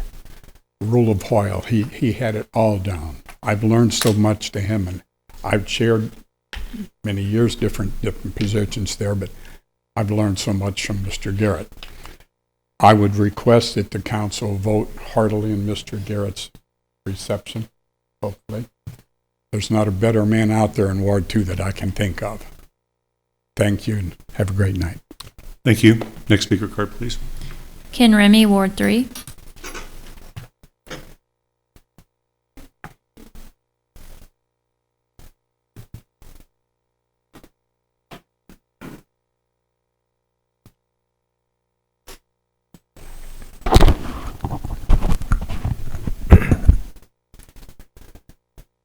To live as gently as I can, to be, no matter where, a man, to take what comes of good or ill, and cling to faith and honor still, to do my best and let that stand, the record of my brain and hand, and then should failure come to me, still work and hope for victory. To have no secret place wherein I stoop unseen to shame or sin, to be the same when I'm alone as when every deed is known. To live undaunted, unafraid of any step that I've made, to be without pretense or sham, exactly what men think I am. To leave some simple mark behind, to keep my having lived in mind, in enmity aught I share, to be honest, generous foe, to play my little part, nor wind that great honors are not mine. This, I believe, is all I need for my philosophy and creed. Edward Guest. The day before my friend Ray Manton left us, I met with him for breakfast at Dunkin' Donuts, ironically a native Boston establishment. With a Bostonian accent intermingled with hints of Brooklyn and even a note of Virginia, he talked with me for over 2 hours about our families, his time in the military, and his love for his family and this city. I reiterated my love for the New York Yankees, as he held true to his Red Sox. We both agreed on his admiration of Miss Edens. We spoke about the good, the bad, and the ugly, including our thoughts on the mayor and current tone of city council. We even talked about who he hoped would someday take his seat. It was almost fortuitous, as he specifically told me the day before his passing of his wish for Michael Garrett to succeed him. You see, I met Mr. Manton in December, when he reached out to me to offer to help on my campaign. He was genuine, thoughtful, and he cared. For the many moments that we met, he told the importance of going door to door to shake hands. In fact, I can still hear him say, "Ken, you have to go door to door." He and I disagreed on some things. We agreed on many more. He knew of my passion to bring this city together, especially when I seemingly voted differently than he against an agenda item of the mayor's at the Admin Public Works meeting, or when I voted for a different city council member than he for P&Z. And yet he still respected me. He even told me that while eating Boston creams and drinking coffee at 7 a.m. We talked about our plans for the upcoming year and how much he wanted to make sure this city would be free of gridlock. Even though he had mentored me months prior on running my campaign, he told me that he was willing to learn from me on bringing people together because he wanted nothing more than this city to come together. And he said in light of the recent election that Lauren, Crystal, and you are the future of the city. Bob Marley once said, "The greatness of a man is not in how much wealth he acquires, but in his integrity and his ability to affect those around him positively." For many of us, we are better people for knowing Mr. Manton, for the wisdom he bestowed, for the grace by which he led, and the kindness he met with you when going door to door. Tonight, my friend, I'll honor your wish. I'm not going to contribute to any gridlock. And I will honor your spirit in this night as you endure the eternal light. Thank you. Thank you. And just technically, could you please state your ward for the record, please? Ward 3. Thank you, Councilmember Remy. Next speaker card, please.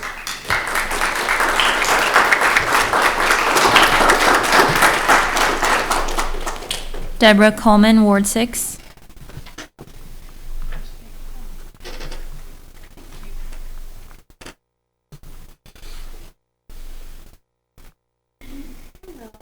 Council, I'm Deborah Coleman, Ward 6. Better? You could just restate that, please, Mrs. Coleman. Deborah Coleman, Ward 6. Thank you. Good evening. Everything that I've heard so far about Michael Garrett is very, very true. I have probably known him the least amount of time as all the other speakers. I've been on the Board of Adjustment for 2 years with him, and in that time I've learned that everything they have said is very, very true. He is a very compassionate man about Wildwood and the community. He has a very analytical mind, so he hears both sides, and then he analyzes that and tries to choose the best solution for the issue. And I think these are really good qualities to have to be on the council, because there are a lot of issues that are going to come up people aren't going to agree on, and he is very, very good at mediating. Otherwise, what can I say about Michael? I've learned a lot about him. He definitely is a leader. He will tell you straight what he thinks, and he will, like I said, hear both sides and make a decision. And he is very respectful of the community and the people and his peers up there. So I can't think of a better person to be sitting up there with you all. Thank you. Next speaker card, please. Bob Morris, Ward 7.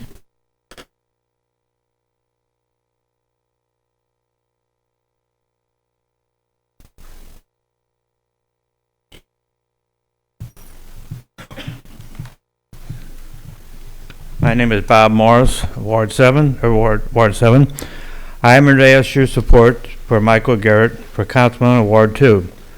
Mike and I have served on the Board of Adjustment for the past 10 years. Mike is a member, a vice chair, a chair, a vice chair, and a chair again. Mike has been an asset to our board, and I believe he will be an asset to Ward 2 and to our city. Thank you. Thank you. Next speaker card, please. Michelle Patterson, Ward 2.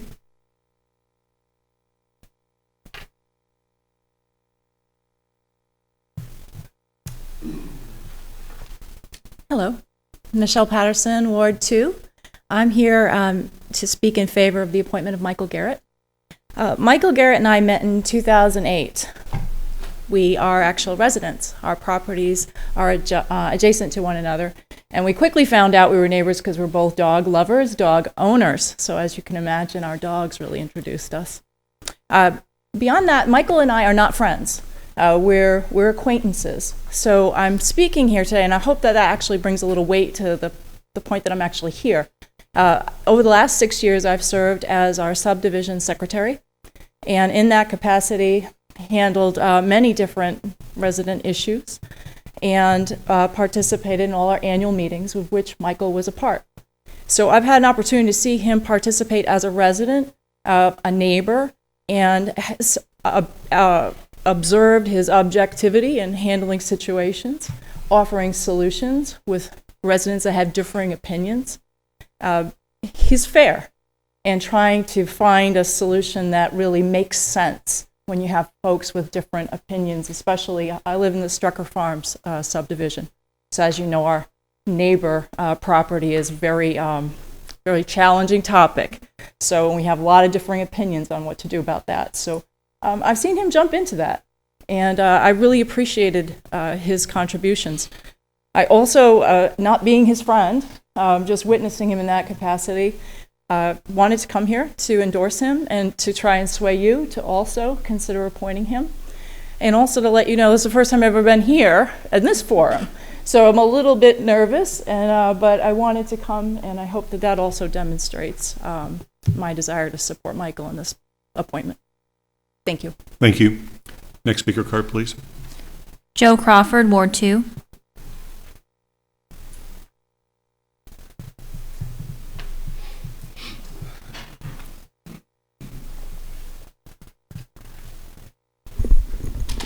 Good evening, Mayor, City Council members. Thank you for hearing us tonight.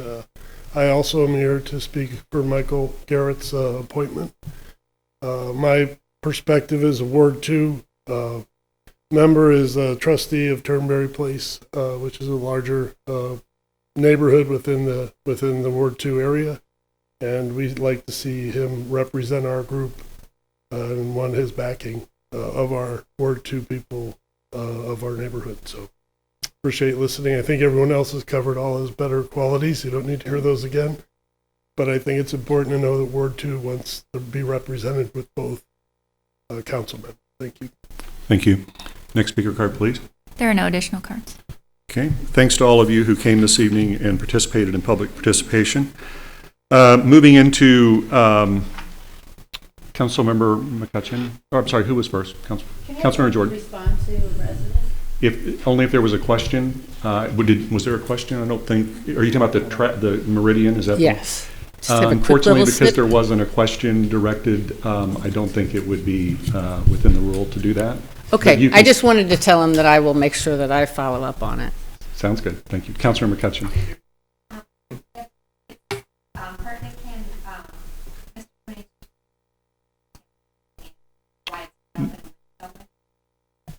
Not at this point. Okay, moving into mayor announcements and appointments. Under announcements, we are honored this evening to have Missouri State Representative Bruce DeGroat with us. Bruce, would you like to come forward? Yes, thank you. Good evening, Mayor and members of council. I've never met Michael Garrett, but as long as he promises not to run for state representative, I'd like to endorse him too, please. And I'm here for another purpose, but quickly I'll address a couple issues that arose in the legislature this year that I think you ought to be aware of. It'll just take a minute, please. All right, better together. I know that that's something that you're all concerned about. I am too.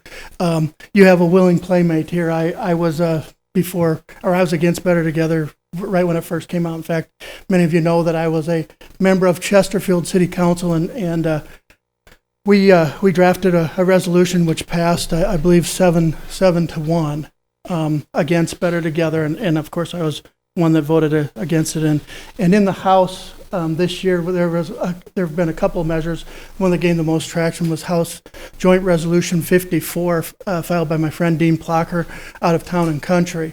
And what that would do is just simply require, if it did pass as a ballot initiative, that it had to have local vote, which meaning you and all of your citizens would get the final say as to whether or not that would happen. And obviously that is something that I was very much in favor of and spoke of glowingly on the floor. Couple other issues. Budget chair, my friend Cody Smith. I am really happy to report that I've been there 3 years now, and we're starting to grow up a little bit in the time of term limits. You're seeing people that typically would not have authority in the state legislature are now quickly assuming it. And one of my friends was appointed this year by Speaker Elijah Haar to be budget chair. His name is Cody Smith. Another one of my friends, in fact, he's my roommate up there, Curtis Trent, another lawyer from Springfield. I believe he's going to be the floor leader. Finally, and this has been one of my biggest champions, Rob Vescovo, who is the current floor leader, will be speaker next year. As of yet, he's unchallenged. So my, I guess, influence in the House is growing, and I feel really guilty about this. I feel that I haven't opened up the lines of communication as much as I should have. There have been a few exceptions of your council members contacted me, and I welcome that. In my office, Councilmember Greg Nani has talked to my LA on several issues, most of them roads on Highway 109. I think we got some good stuff done. Not quite as much as he'd like done, I see, but he's a tough man to please. But no, I appreciate that, and please feel free. All the members are too. Please come up to the Capitol and visit my office. I'd be happy to take time to talk with you about issues or just give you a tour. It's free. So, and by the way, I want to thank the Boy Scouts. You guys did an awesome job tonight. Thank you. Yes.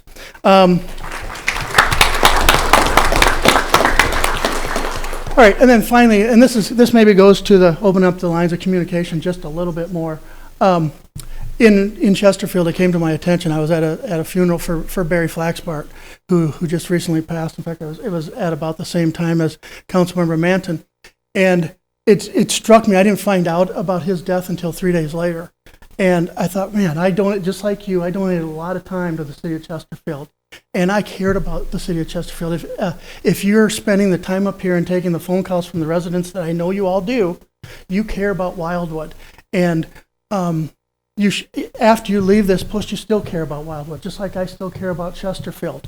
And it really kind of ticked me off that I had to learn about something like that, a death of a former colleague 3 days after the fact. So right then and there, I got my legislative assistant, Thomas Bradbury, on it, and he's creating an alumni group for councilmen. We're going to start with just council members, and we're going to get emails and as many cell phone numbers as former member of council will give us, and maybe even expand it to planning and zoning, whatever. I'm going to start with Wildwood next, so we're going to take care of that. And I've talked to Mr. Cross about this, and he said that you guys would be willing participants and I hope you're all okay with that.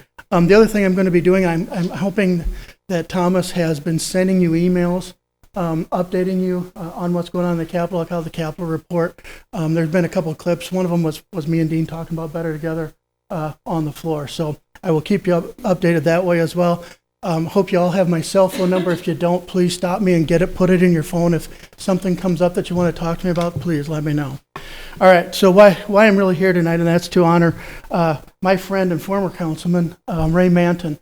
I first met Ray when I was on Chesterfield City Council, of all things. I get this phone call from Councilmember Manton, and he calls me up and he says, are you the council member in Chesterfield for Ward 4? And I said, yes, I am. He goes, finally. And I said, what do you mean finally? He said, it took me about 3 days to get your name and number. I'm like, okay, what can I do for you? He says, I live in Wild Horse subdivision. And the back half of that subdivision is Wildwood. The front is Chesterfield. We got great roads, and the back half, and you guys got crappy roads in the front, and I want something done about it. I said, well, I'm just a councilman. What can I do about it? He goes, I don't care what you do about it. You get it done. So I called Jim Eckert, and I gave his Jim Eckert's number to Ray. I get a phone call about 2 hours later saying he's meeting me at my house at 3 o'clock. I'll see you then. I said, well, I'll see you then. So me, Jim Eckert, our director of roads in Chesterfield, met Mr. Manton, and he painstakingly took me through each and every bump on the road and said, we better do something about it. And that wasn't good enough. He followed up on at least a weekly basis ever since. And I appreciate that. I know that he cared after that, and it wasn't an unpleasurable moment for me. It wasn't. He needed something done, and gosh, we were able to get it done for him, I believe. But I know that Ray cared. He cared about the people he represented. And when I called him, and we became friends, when I called him and I said, hey, there's a lady at the subdivision. She's having a beer tasting party. Would you mind coming over and meeting some of the people that live in her subdivision? She's been a trustee there for 20 years and would kind of like to get people to know who their council member is. Ray said, he was the first one that said yes. He was always doing something like that. And gosh, I appreciated him. So I talked to the Speaker of the House, Elijah Barnes. We came up with a resolution that I'd like to present to his wife. I'm going to read just what it says, if you don't mind. Come on up, please. Let's see if I can hold that so it doesn't. Yeah, there we go. Got to put my readers on, unfortunately. Whereas the members of the Missouri House of Representatives pause in silent reverie to recognize the lifetime achievements of an outstanding Missourian who positively touched the lives of countless individuals during his 75-year journey on this most precious earth. And whereas this legislative body was distressed to learn of the recent death of Raymond Victor Ray Manton Jr., a remarkable individual who was an inspiration to all who knew and loved him. And whereas Ray Manton was born to June R. Harrison Manton and Raymond V. Manton Sr. on November 20th, 1943 in Boston, Massachusetts, and was living in Wildwood, Missouri on May 16th, 2019, when God took him home to the love and beauty of his everlasting light. And Whereas Ray Manton will be greatly missed by his grieving family, whose members include his wife of 54 years, Alfreda Hamlin Manton, 2 daughters, India Manton Simpson and her husband Robert, and Jennifer Manton Gray and her husband Jason, 4 grandchildren, Taylor Ray Simpson, Robert Alexander Simpson, Christian Hunter Simpson, and Haley Alexis Gray, 1 sister, Ramona Manton DeFilippis and her husband Nick, and his beloved pets, Milo, Otis, and Cisco. Where he told me about those dogs too.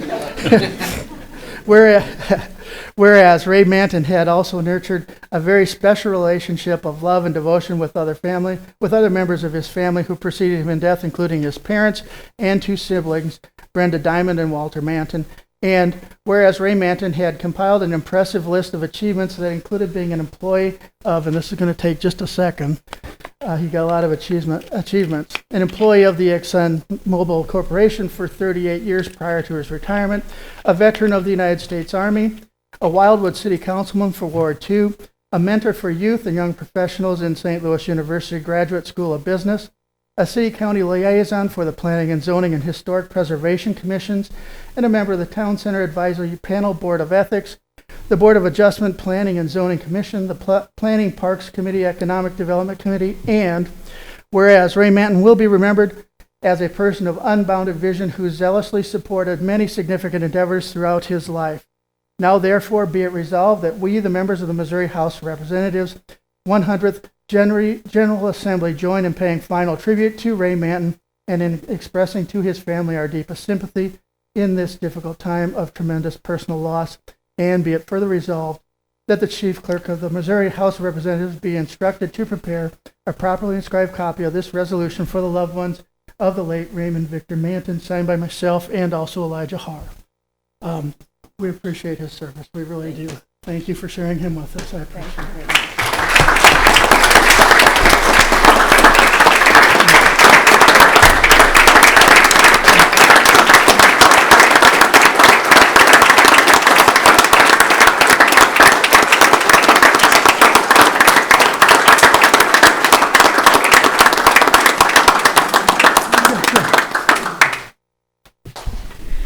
Thank you, council members, Mayor Bowen, and everyone here. Joe Vunish. My husband loved this place. I mean, he loved it with all his heart and soul, and he worked very hard, day and night. But I'll miss him. I hope that there's a lot of people here that will miss him. There are people here who will miss him and may not miss him, but he would miss them anyhow, because Ray loved everybody, every single body. He was a gentleman. I just loved him. I mean, from the minute I met him, March 9, 1962, I knew that I would be with him for the rest of my life because he was that special. And everybody thought he was special, and I'll dearly miss him. And thank you so much for this plaque. I'm exhausted, and I'm still in a dream, but thank you very much.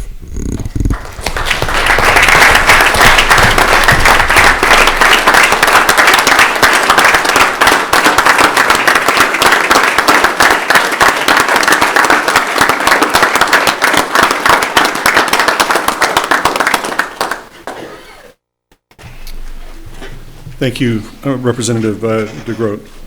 Okay, moving into appointments, we have four. The first is for City Council Ward 2, Michael Garrett. I just want to mention that he had a family emergency regarding hospice that has been ongoing for the last 3 or 4 days, I believe, and unfortunately was called late this afternoon relative to an immediacy with regard to that, but he requested that this go forward. So with that, Councilmember Edens. Yes, prayers for Michael and his family. He did tell me to tell you guys that he doesn't think his dad will make it through the night. So this is very, very serious. He's on the road.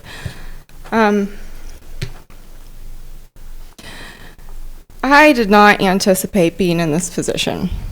This is unenviable. I wish it on no one.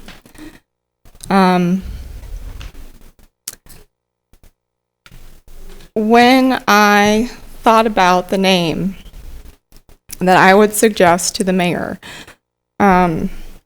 It actually gave me goosebumps that he told you the same thing. I was not aware of that. We had a discussion about who could replace us if something happened, because I think that Ray had the understanding that life is extraordinarily fragile. And there were two names, Don Bertoni and Michael Garrett. And so I brought Michael Garrett forward to the mayor, and fortunately he listened to me and put him up for a vote. So if you are tuning in at home, or you came in and you did not hear his qualifications in the public commenting, I'll go ahead and reiterate. I mean, Michael's been around for 20 years here. He does own a small business in Wildwood, and he's been a former president of the WBA. And business representation is, in fact, important on this council. And his background is in agricultural economics. And don't forget, we live in a city that is still very rural, and having an appreciation for that is important. Plus, he went to Mizzou. He didn't go to KU, so there's that to look forward to. He has been chair of the BOA and has led these meetings in a fair and open manner. He's been chair of the Parks Action Update Committee. He's a member of the original Parks Action Plan and Community Park Committee as well. He's been reappointed and appointed because he's done such a good job. Now, this should not be a political decision. This is about filling a vacant seat, and this is not an election. This is about legacy. This is about Ray Manton's legacy. So with that, I'll make the motion to appoint Michael Garrett for Ward 2 replacement for Ray Manton. We have a motion to approve the appointment of Michael Garrett for Ward 2 Councilmember, a second by Councilmember Dodwell. Any discussion on the motion? Councilmember Taylor. I would just like to say that in the past, filling vacancies has seemed almost as difficult as filling a Supreme Court vacancy. And I just hope that this man is given fair consideration. I agree it's not a political decision. He's been put forward by someone who just recently won an election by wide margin, has her support, has the support from a lot in the community, and I think it would be fantastic if we could just get this done tonight for the sake of the city and for the sake of the Manton family. And I believe I talk to Ray a lot myself, and I believe this would be consistent with his vision. I won't say that he said I would nominate Michael Garrett, but I do know that he had a lot of respect for him. We never discussed that because I myself, he knew that I plan to live forever, right? So far, so good. I just don't engage in those types of conversations. But I think it is appropriate, and I don't see where there are any. The level of service that Ray has given is extraordinary, as just mentioned. But what Michael Garrett has done, I think it's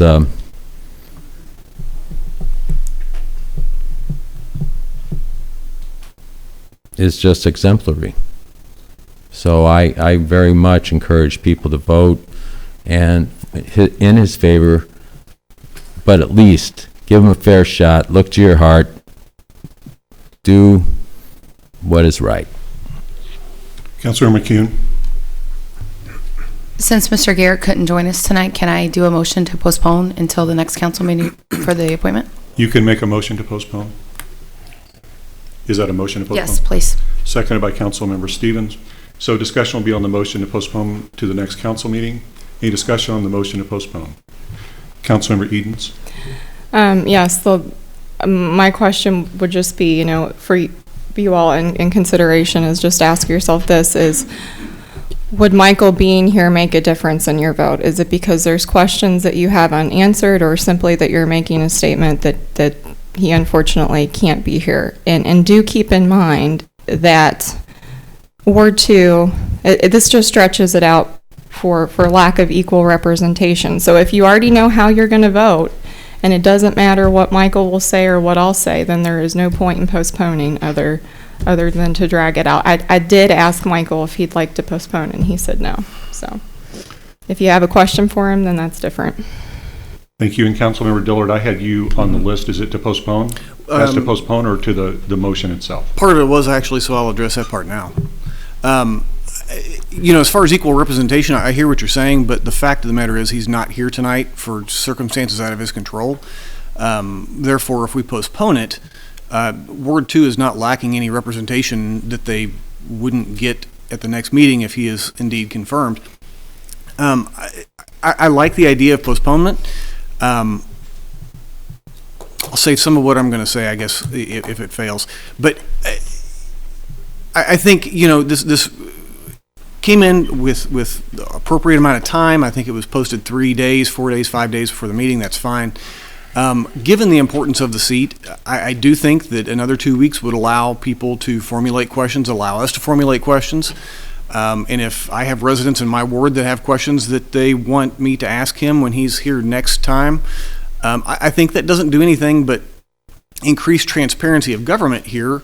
And we really don't lose anything because, again, he couldn't be seated tonight anyway. He would be seated next week, and representation would be complete for Ward 2, and we would all have a chance to ask him questions. And quite frankly, it would be fair to him to be able to represent himself here in person.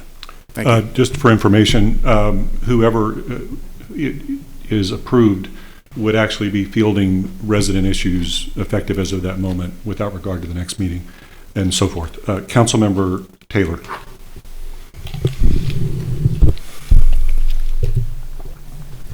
Last time we filled a seat for Alexander, it took about 4 nominees, and I don't know how many months. I feel like last time there were metaphorical claw marks on the dais, and I think postponement is just heading in that direction again. I mean, we have a man who has served for 20 years for the city of Wildwood. We have support from the current representative. Postponement is the thinnest of rationales, in my opinion. I cannot conceive what would be asked. I really cannot conceive what can be asked. This is such a nice moment now. We have a man, I speak ardently against postponement. I think, again, we're just seeing those claw marks on the dais, people wanting to avoid this vote. Councilor McCune? Just to comment on your question as far as the postponement goes, I just had a brief second due to Mr. Garrett's emergency with his father today. I have not had a chance to talk to him in depth of what I would like to, just to understand him a little bit better. So I think that it would be helpful for me and others on the council that he did not get in contact with. As he says, there was several people that he did not have the opportunity to. So I think he should be allowed that time. And I think it is important of what Councilmember Dillard said, that he's here to have that opportunity as well. And if other questions come up, I'm just giving him a fair shake. Councilmember Edens? Yeah, I know there were some issues with scheduling. I mean, I called everybody Monday, and I know he started calling people then. So if it's phone tag, it's not necessarily, his fault. As a candidate, he's not really there to defend himself on that. I know he did try to reach out with everyone. My concern is it was implied but not expressly stated to Michael that the problem with this appointment was because the mayor at the end of the day made the appointment. Okay, so what that tells me is it didn't matter that I brought him forward. It didn't matter that I'm the one that pushed really, really hard for Michael. Is that this isn't about qualifications. It's not about asking more questions.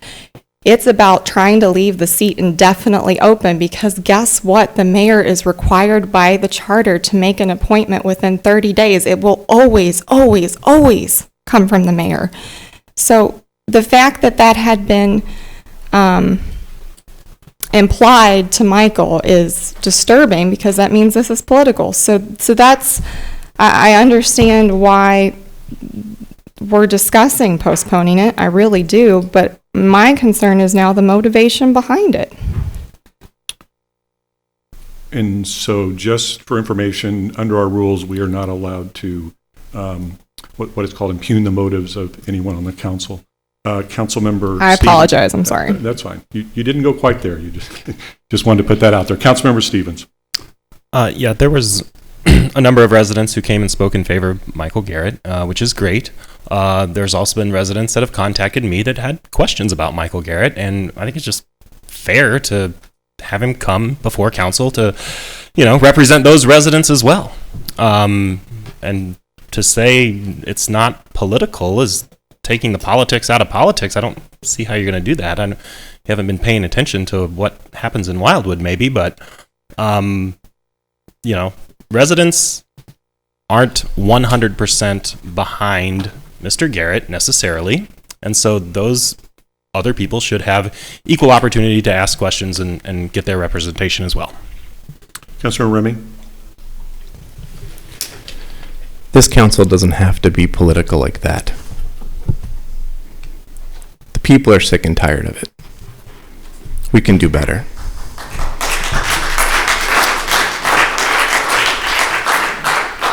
We've had ample time. Some of you folks up here have served on committees with Mr. Garrett. If you can't understand the man in 2 years of being on a committee, I'm also quite confused.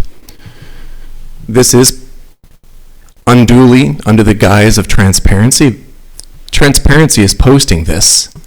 I've heard from citizens in my ward who do support this gentleman, and if they didn't, I would have encouraged them to come tonight and speak at public participation, because that is their civic duty. That's what we're supposed to be doing here. I won't vote to postpone this vote. Mr. Garrett has over 20 years of experience. I don't think you're going to find a more qualified candidate. Okay. Seeing no further discussion on postponement, roll call vote. This is on postponement. A yes vote is to postpone to the next council meeting. Please call the roll, Ms. Foster. Councilmember Stevens? Yes. Councilmember McCune? Yes. Councilmember Boat? No. Councilmember Bertolino? No. Councilmember Dodwell? No. Councilmember Remy? No. Councilmember Edens? No. Councilmember McGowan? No. Councilmember Garetano? No. Councilmember Werther? Aye. Councilmember Jordan? Yes. Councilmember McCutcheon? No. Councilmember Taylor? No. Councilmember Dillard? Yes. Councilmember Gragnani? No. So the motion to postpone fails. So now, councilors, we're back to the main motion, which is to approve the appointment. Is there any further discussion? Councilmember McCune? Okay, so we can't postpone because there were some questions, and I'll just bring this up here. I have high respect for Mr. Garrett. I served on a committee with him. I think he's done well for the city of Wildwood, and I've built a friendship with him. However, if I take the friendship out and I look at this as a very important seat for the city of Wildwood, and we look at the contentions of all of us fighting, and there's this side and that side, there is one thing that does need to be brought up about Mr. Garrett, and it's unfortunate that I have to take this position, but I feel it is necessary. We talk about social media, and we talk about how people are representing the city and how they come out and speak against or for different candidates. I do have a post here, and I can put it up on the screen if you wish. It is a posting from Mr. Garrett from his social media site. It's supporting Laura Edens, which I have no problems with. However, on the bottom, if everybody can see, there's a Tony Salvatore on here. It's crossed through, and there's some negativity comments about Mr. Salvatore. My problem that I have here is not his freedom of speech. It's not for his position. What we have in front of the city right now is a litigation matter that deals with Mr. Salvatore. He's already taken the position and publicly made a position that he can't be biased in this decision if he becomes Ward 2 seat. If we didn't have this on the table and we didn't have this pending litigation, which is very serious for the city, I wouldn't have a problem with appointing Mr. Garrett. However, given what is present here, I have some hesitation from me being a ward representative for the city. So I would like everybody to kind of take that into consideration. If you guys would like to see this, I'm happy to pass it around. But I consider Mr. Garrett a friend. However, when you put your hat on as a city council, you got to take emotion and friendship out of it. We're here to run a business and for the city and for the residents. And we don't want social media to, I guess, germinate the town and cause more negativity, which Mr. Councilmember Remy, you know, we want to be united. This doesn't give unity.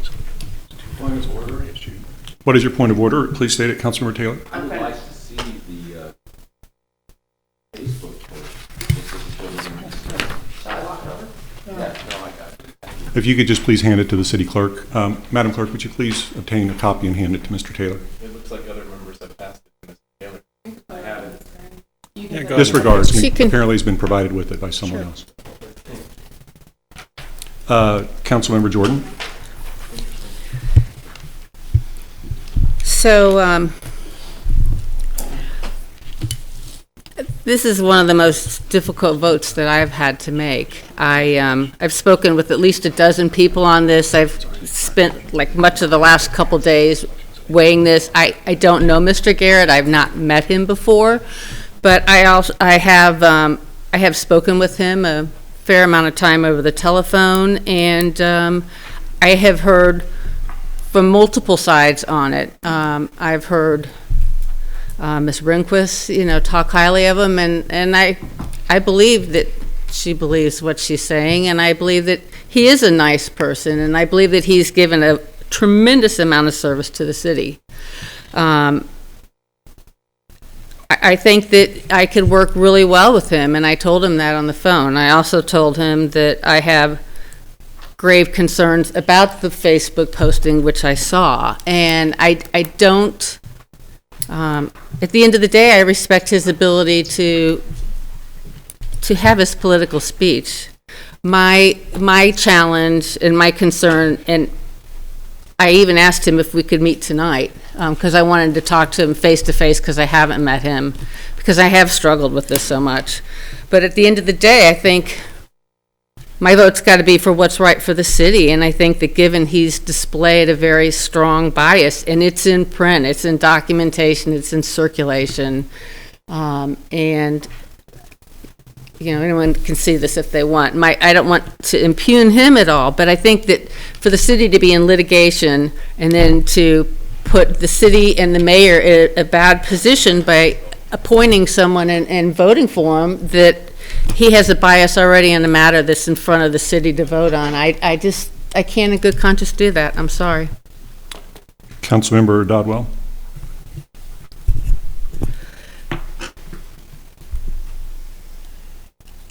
I think that the candidate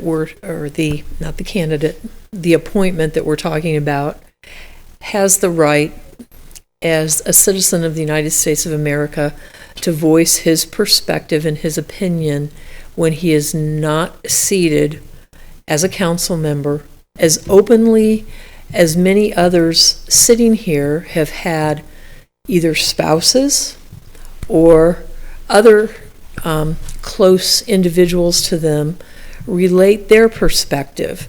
So I don't see where it's an issue of him having a particular bias. I think Michael will come into this role much less biased than many others that I have witnessed over the years as I've been a council member. And while we are in litigation on a particular topic that has nothing to do with Michael's personal beliefs, as it has nothing to do with your personal beliefs. And so I can't postpone this on that particular issue. So for information, the motion to postpone has failed, so now we're on the main motion. So you were speaking in favor of the main motion. I'm sorry. That's okay. I'm ready to go ahead on the main motion. That's fine. Councilmember Taylor.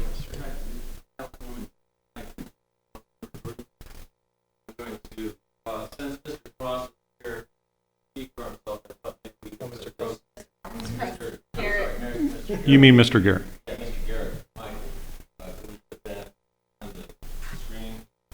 Let's look at this. This horrible bias.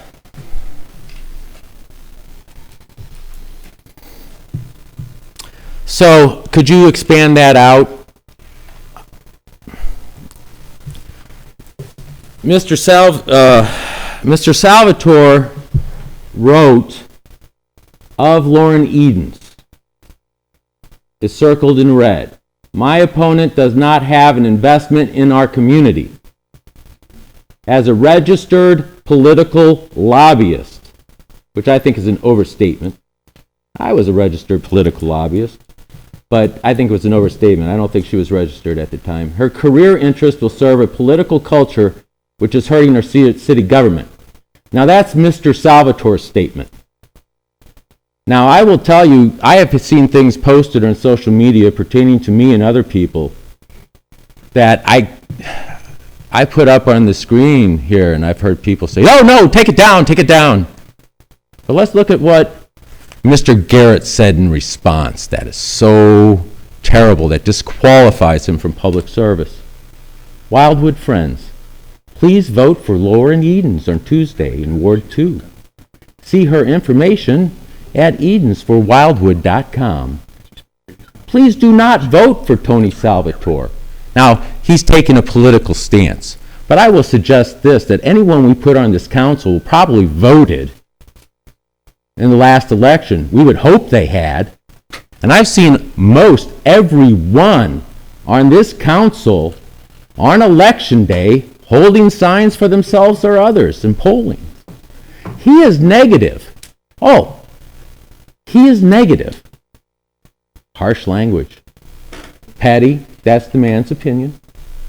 And will continue the ill will that is so pervasive on the council today. Please vote for Laura Edens on Tuesday. A fresh voice for a better Wildwood. Oh, Lord Edens won by 70%.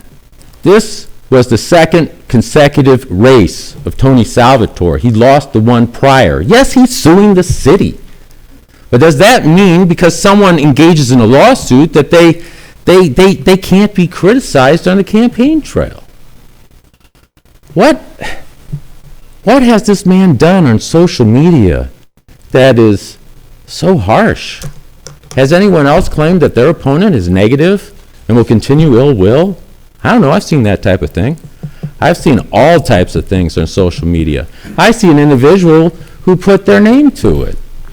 It's a tempest in the teapot. It's a red herring. Again, we're seeing claw marks in the dais. There are some people who believe they know how this city used to be, should be in the future, and they are clawing, holding on to the dais as election results are pulling us to the future. Let's just do it. Let's give the man a fair shake. But to suggest that, I'd like to inquire of the attorney, Mr. Young. Mr. Young, I would like to ask you, do you believe that we can appoint someone who has engaged in electioneering in the previous election cycle, even though someone they expressed an opinion about may be suing the city? Are we barred from doing that? Is there any legal crisis here? I hope you say no, but we'll see. There is no such legal prohibition. All right. Tempest in the teapot all around. So if you want to say we can't take, look, if people had concern about him, tonight was the night to say it. Not tomorrow night. That's like showing up the day after an election.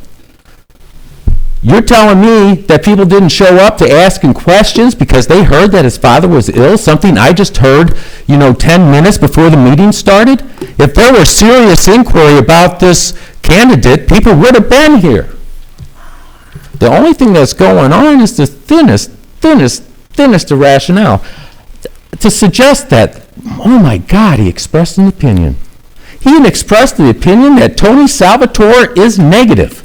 I could find one or two people who might think that, and I could find one or two people who think he's great and not. This is ridiculous. Councilor McCune? I respect your opinion, and I respect what you said, Mr. Taylor. However, my point for postponement is there's a lot of questions with the residents about this post that I would like to understand further and to either get those answers from Mr. Garrett personally. Being in legal and understanding that we have a pending litigation, the matter is not about what he said. It's not egregious. It's nothing that is awful as you wanted to portray and boost up. The problem is he's took a position with a person that is in litigation with the city. When we start talking about this litigation in closed session, he is already against Tony Salvatore. Is the city wrong or is Mr. Salvatore wrong? It's going to come down to that when we discuss it, and that's as far as I'm going. I'm not going to go into details. However, if you come into that and you cannot look at all the facts to the face of it, then you have bias. And I'm just showing you that there's written bias here and there's residents that have concern. I'm not here to hang it up. As I said, I like Mr. Garrett, but I'm here to do a job. I'm not here to put a motion, and he's friendly, and I think he's a great State Farm rep. I think everything that they said is accurate. But again, we're here to do a job. Councilor Stevens?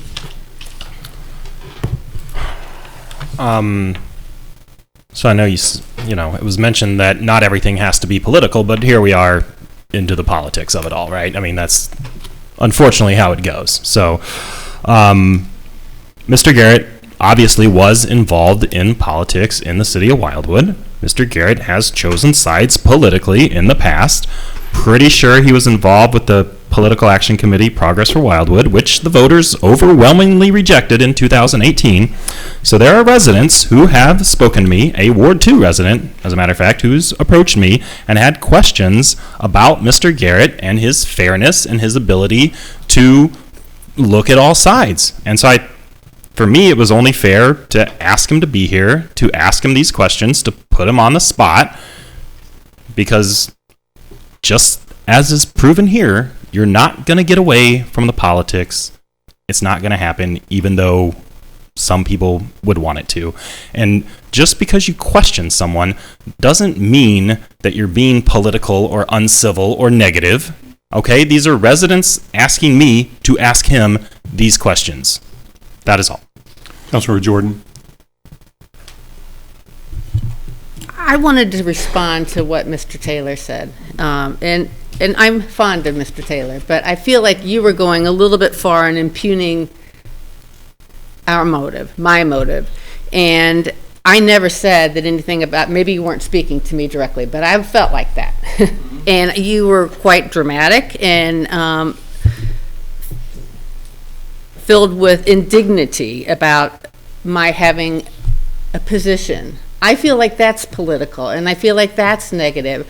I have a difficult decision to make, as I said, and I'm doing the best that I can by laying it out, and that's despite having multiple phone calls and making my decision back and forth. But at the end of the day, I have to make a decision that I believe is in the best interest of the city.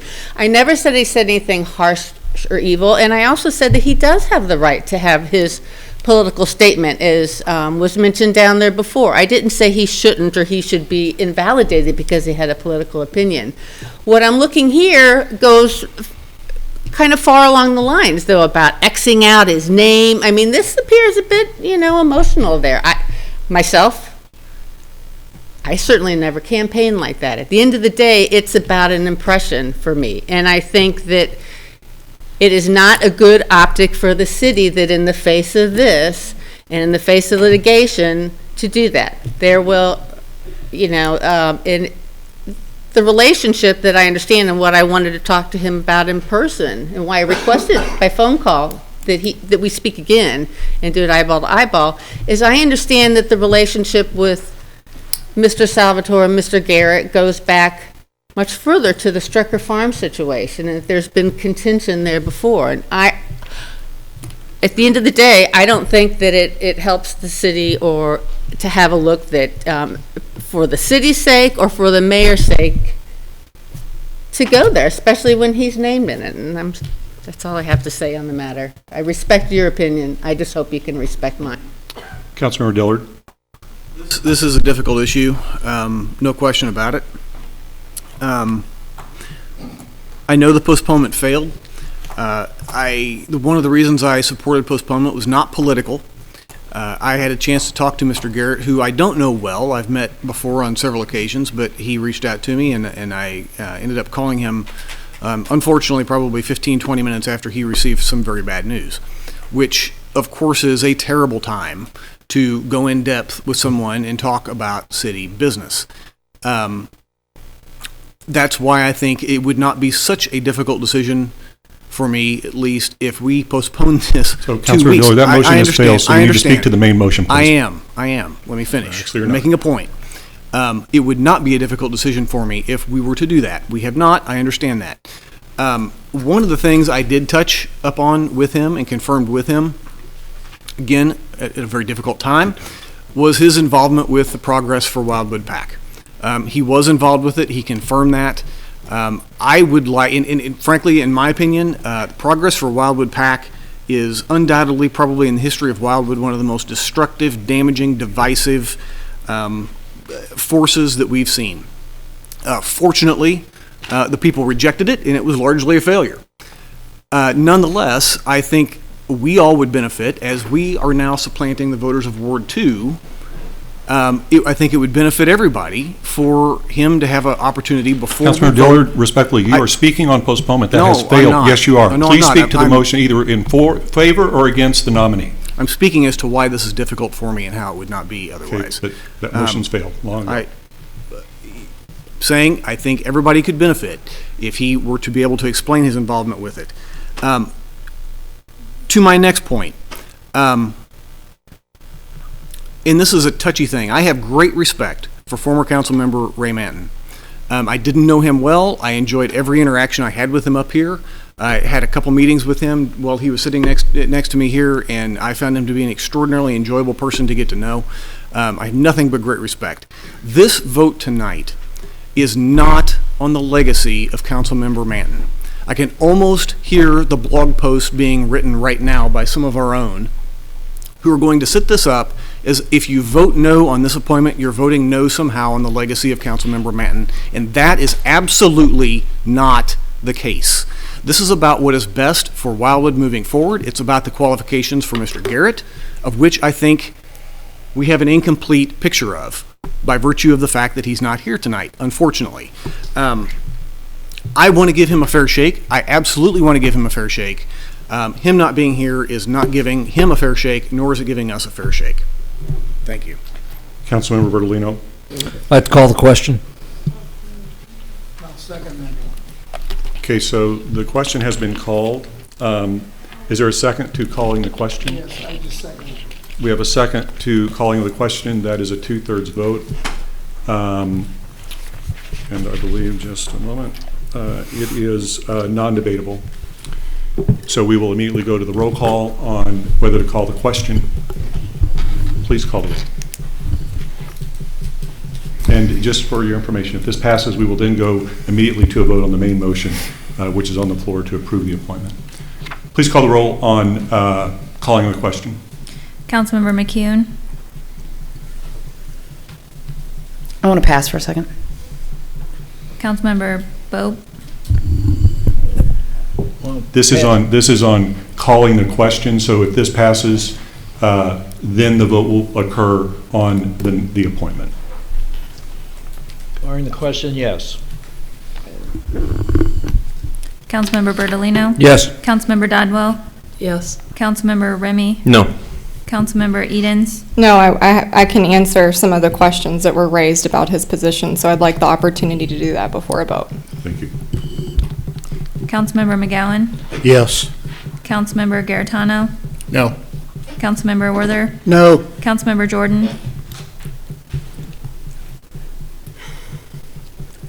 Yes. Councilmember McCutcheon. Yes. Councilmember Taylor. Yes. Councilmember Dillard. Yes. Councilmember Gragnani. Yes. Councilmember Stevens. Yes. Councilmember McCune. Yes. So the calling of the question passes, which means the council will vote immediately on the main motion, which is pending, and that is the motion is to approve the appointment. Roll call vote, please. Councilmember Bope? No. Councilmember Bertolino? Yes. Councilmember Dodwell? Yes. Councilmember Remy? Yes. Councilmember Edens? Yes. Councilmember McGowan? Yes. Councilmember Garetano? Yes. Councilmember Werther? No. Councilmember Jordan? No. Councilmember McCutcheon? Yes. Councilmember Taylor? Yes. Councilmember Dillard? No. Councilmember Gragnani? No. Councilmember Stevens? No. Councilmember McCune? No. Motion fails. Motion 8-7. fails. All right, moving next to appointment to Historic Preservation Commission, alternate position, Mr. Alan Bockert from Ward 6, who is with us this evening. You have my memo relative to that. Are there any questions? If not, I would entertain a motion to approve the appointment. Made by Councilmember Jordan, seconded by Councilmember Taylor. Any discussion on the motion? See none, all in favor of the appointment of Mr. Bockert to the alternate chair, please say aye. Aye. Any opposed? Any abstentions? Motion carries. Congratulations, Mr. Bockert, and thank you so much for being with us this evening and for your patience. Appreciate it. Welcome to the team. Moving next to the appointment of Councilmember Garetano to fill the seat that was vacated by Councilmember Manton's passing on the Wildwood Preservation Commission.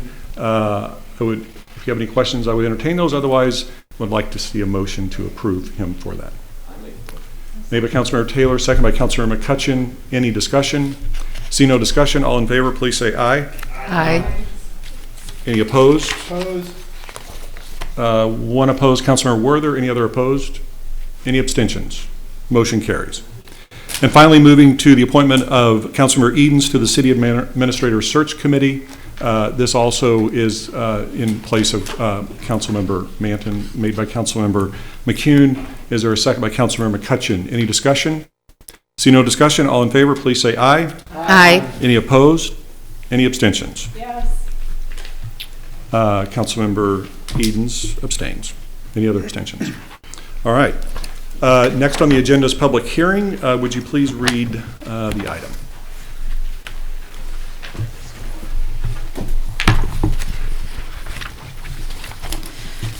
The City of Wildwood, Missouri will hold a public hearing to discuss the allocation of $25,500 in Community Development Block Grant CDBG funds, which will become available after January 1st, 2020. The allocation of this amount of funding must be accomplished upon eligible projects, which in the past have included but not been limited to the following: installation of handicap accessible ramps within public rights-of-way areas of Wildwood, provision of senior programming opportunities, participation in the home improvement program, and introduction of accommodations to the city's website for special needs groups and their use therein. To further its commitment to fair and equitable treatment of all citizens, the City of Wildwood, Missouri has enacted and/or enforces the following: A fair housing ordinance prohibiting unlawful discrimination against any person because of race, sex, color, religion, disability, family status, or national origin. B, a policy of non-discrimination on the basis of disability and the admission or access to or employment in its federally assisted programs or activities. C, a policy of equal opportunity to participate in municipal programs and services regardless of race, color, religion, sex, age, disability, family status, national origin, or political affiliation. D, a requirement for bidding on CDBG activities that promotes employment opportunities created by HUD funding, and that these opportunities be afforded to low-income community residents and businesses. If you would like the information regarding the above policies, or if you believe you have been unlawfully discriminated against, contact the following individual designated to coordinate compliance with equal employment opportunity requirements referenced above. Thank you. Joe, would you like to mention anything relative to this item? Yes, Mr. Mayor. Mr. Mayor and members of the City Council, each year the City of Wildwood is offered a certain amount of funding through the Community Development Block Grant Program that's administered by St. Louis County, Missouri for the federal government. In years past, the money has been distributed for projects that have been identified as part of Ms. Foster's reading the advertisement into tonight's record. It is important to note that there is outstanding balances for 2016, 2017, 2018, and 2019 that have been allocated for senior programming, accessibility improvements to the city's website, and curb replacements consistent with the Americans with Disability Act requirements. The senior programming and the accessibility improvements to the website are fully funded through 2019, this year. So therefore tonight, the Department of Planning and Parks, along with the Department of Public Works, are recommending the allocation of the 2020 funds in the amount of $25,500 be set aside and allocated for curb ramp replacements consistent with the Americans with Disability Act requirements. The department and the Department of Public Works have provided reasons for this recommendation. Again, the full funding of senior programming through the next foreseeable 4 years, as well as the need for these replacement ramps to be installed in public right-of-way for the benefit of special needs groups. Therefore, tonight, that is the recommended allocation. After public comment, the Department of Planning and Parks and the Department of Public Works will be available to respond to any questions and answer any comments. Thank you. Okay. Do we have any speaker cards, Ms. Foster? All right. Any questions for Joe? Councilmember Stevens?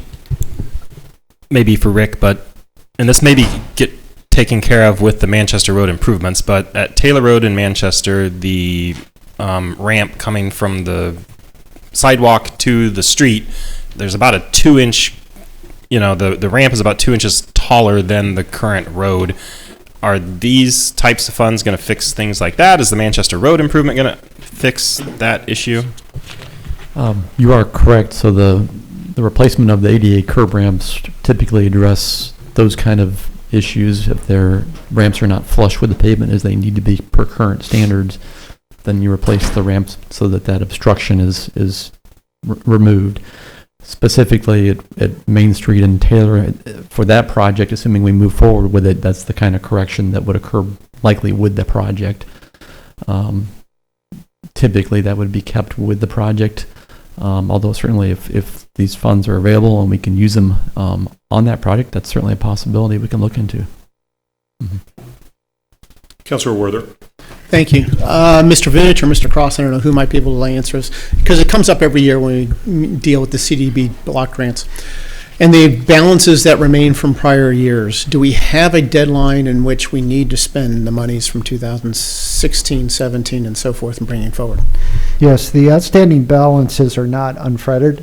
There is a timeline associated with them.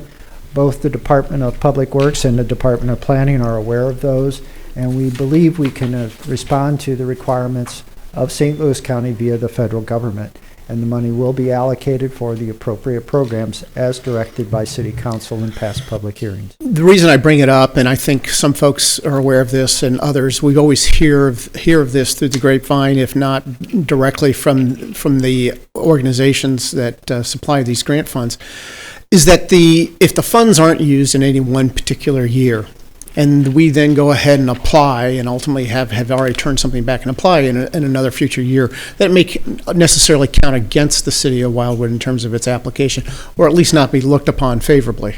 So I think that's something that we always have to keep in mind. And that is correct. Fortunately, there is an understanding between St. Louis County and the city of Wildwood. Community development block grant funds are generally associated with low to moderate income populations. The city of Wildwood is, I would say, in an envious position because none of our census blocks are designated by the federal government as low to moderate income. Senior populations are considered such. That's why a lion's share of the money is being dedicated for those purposes. The senior population in Wildwood has embraced those, and we are seeing greater and greater demands for other programming than what we provide to date. Again, ADA ramps are an important component of accessibility, and we feel it's an appropriate expenditure of the funds. And in this case, to answer Mr. Stevens' request, we had asked that our street superintendent, along with the engineer in the Department of Public Works, identify potential locations, and we're looking at Lafayette Trails, Kingstown Estates, and one in Sandalwood Creek condominiums. One last question, since I still have the floor. The thought here, in terms of senior programs, ADA accessibility, we have a community garden that has ADA beds. Perhaps funding could be used there. Maybe with partnering with some other agencies that receive United Way grants and other things, such as the YMCA, maybe the parish or schools. I would hopefully, ask, and if somebody hasn't done it, I'd be happy to do it, make the outreach to find out if there are organizations, and we could take some of those funds, use those for either some of their programs or some of their planned improvements that would benefit seniors, as well as those with handicap needs. We are partnering with the Wildwood Family YMCA on senior fitness, as well as the swim program. We look for those partnerships, but we'll certainly extend those out if there are other opportunities.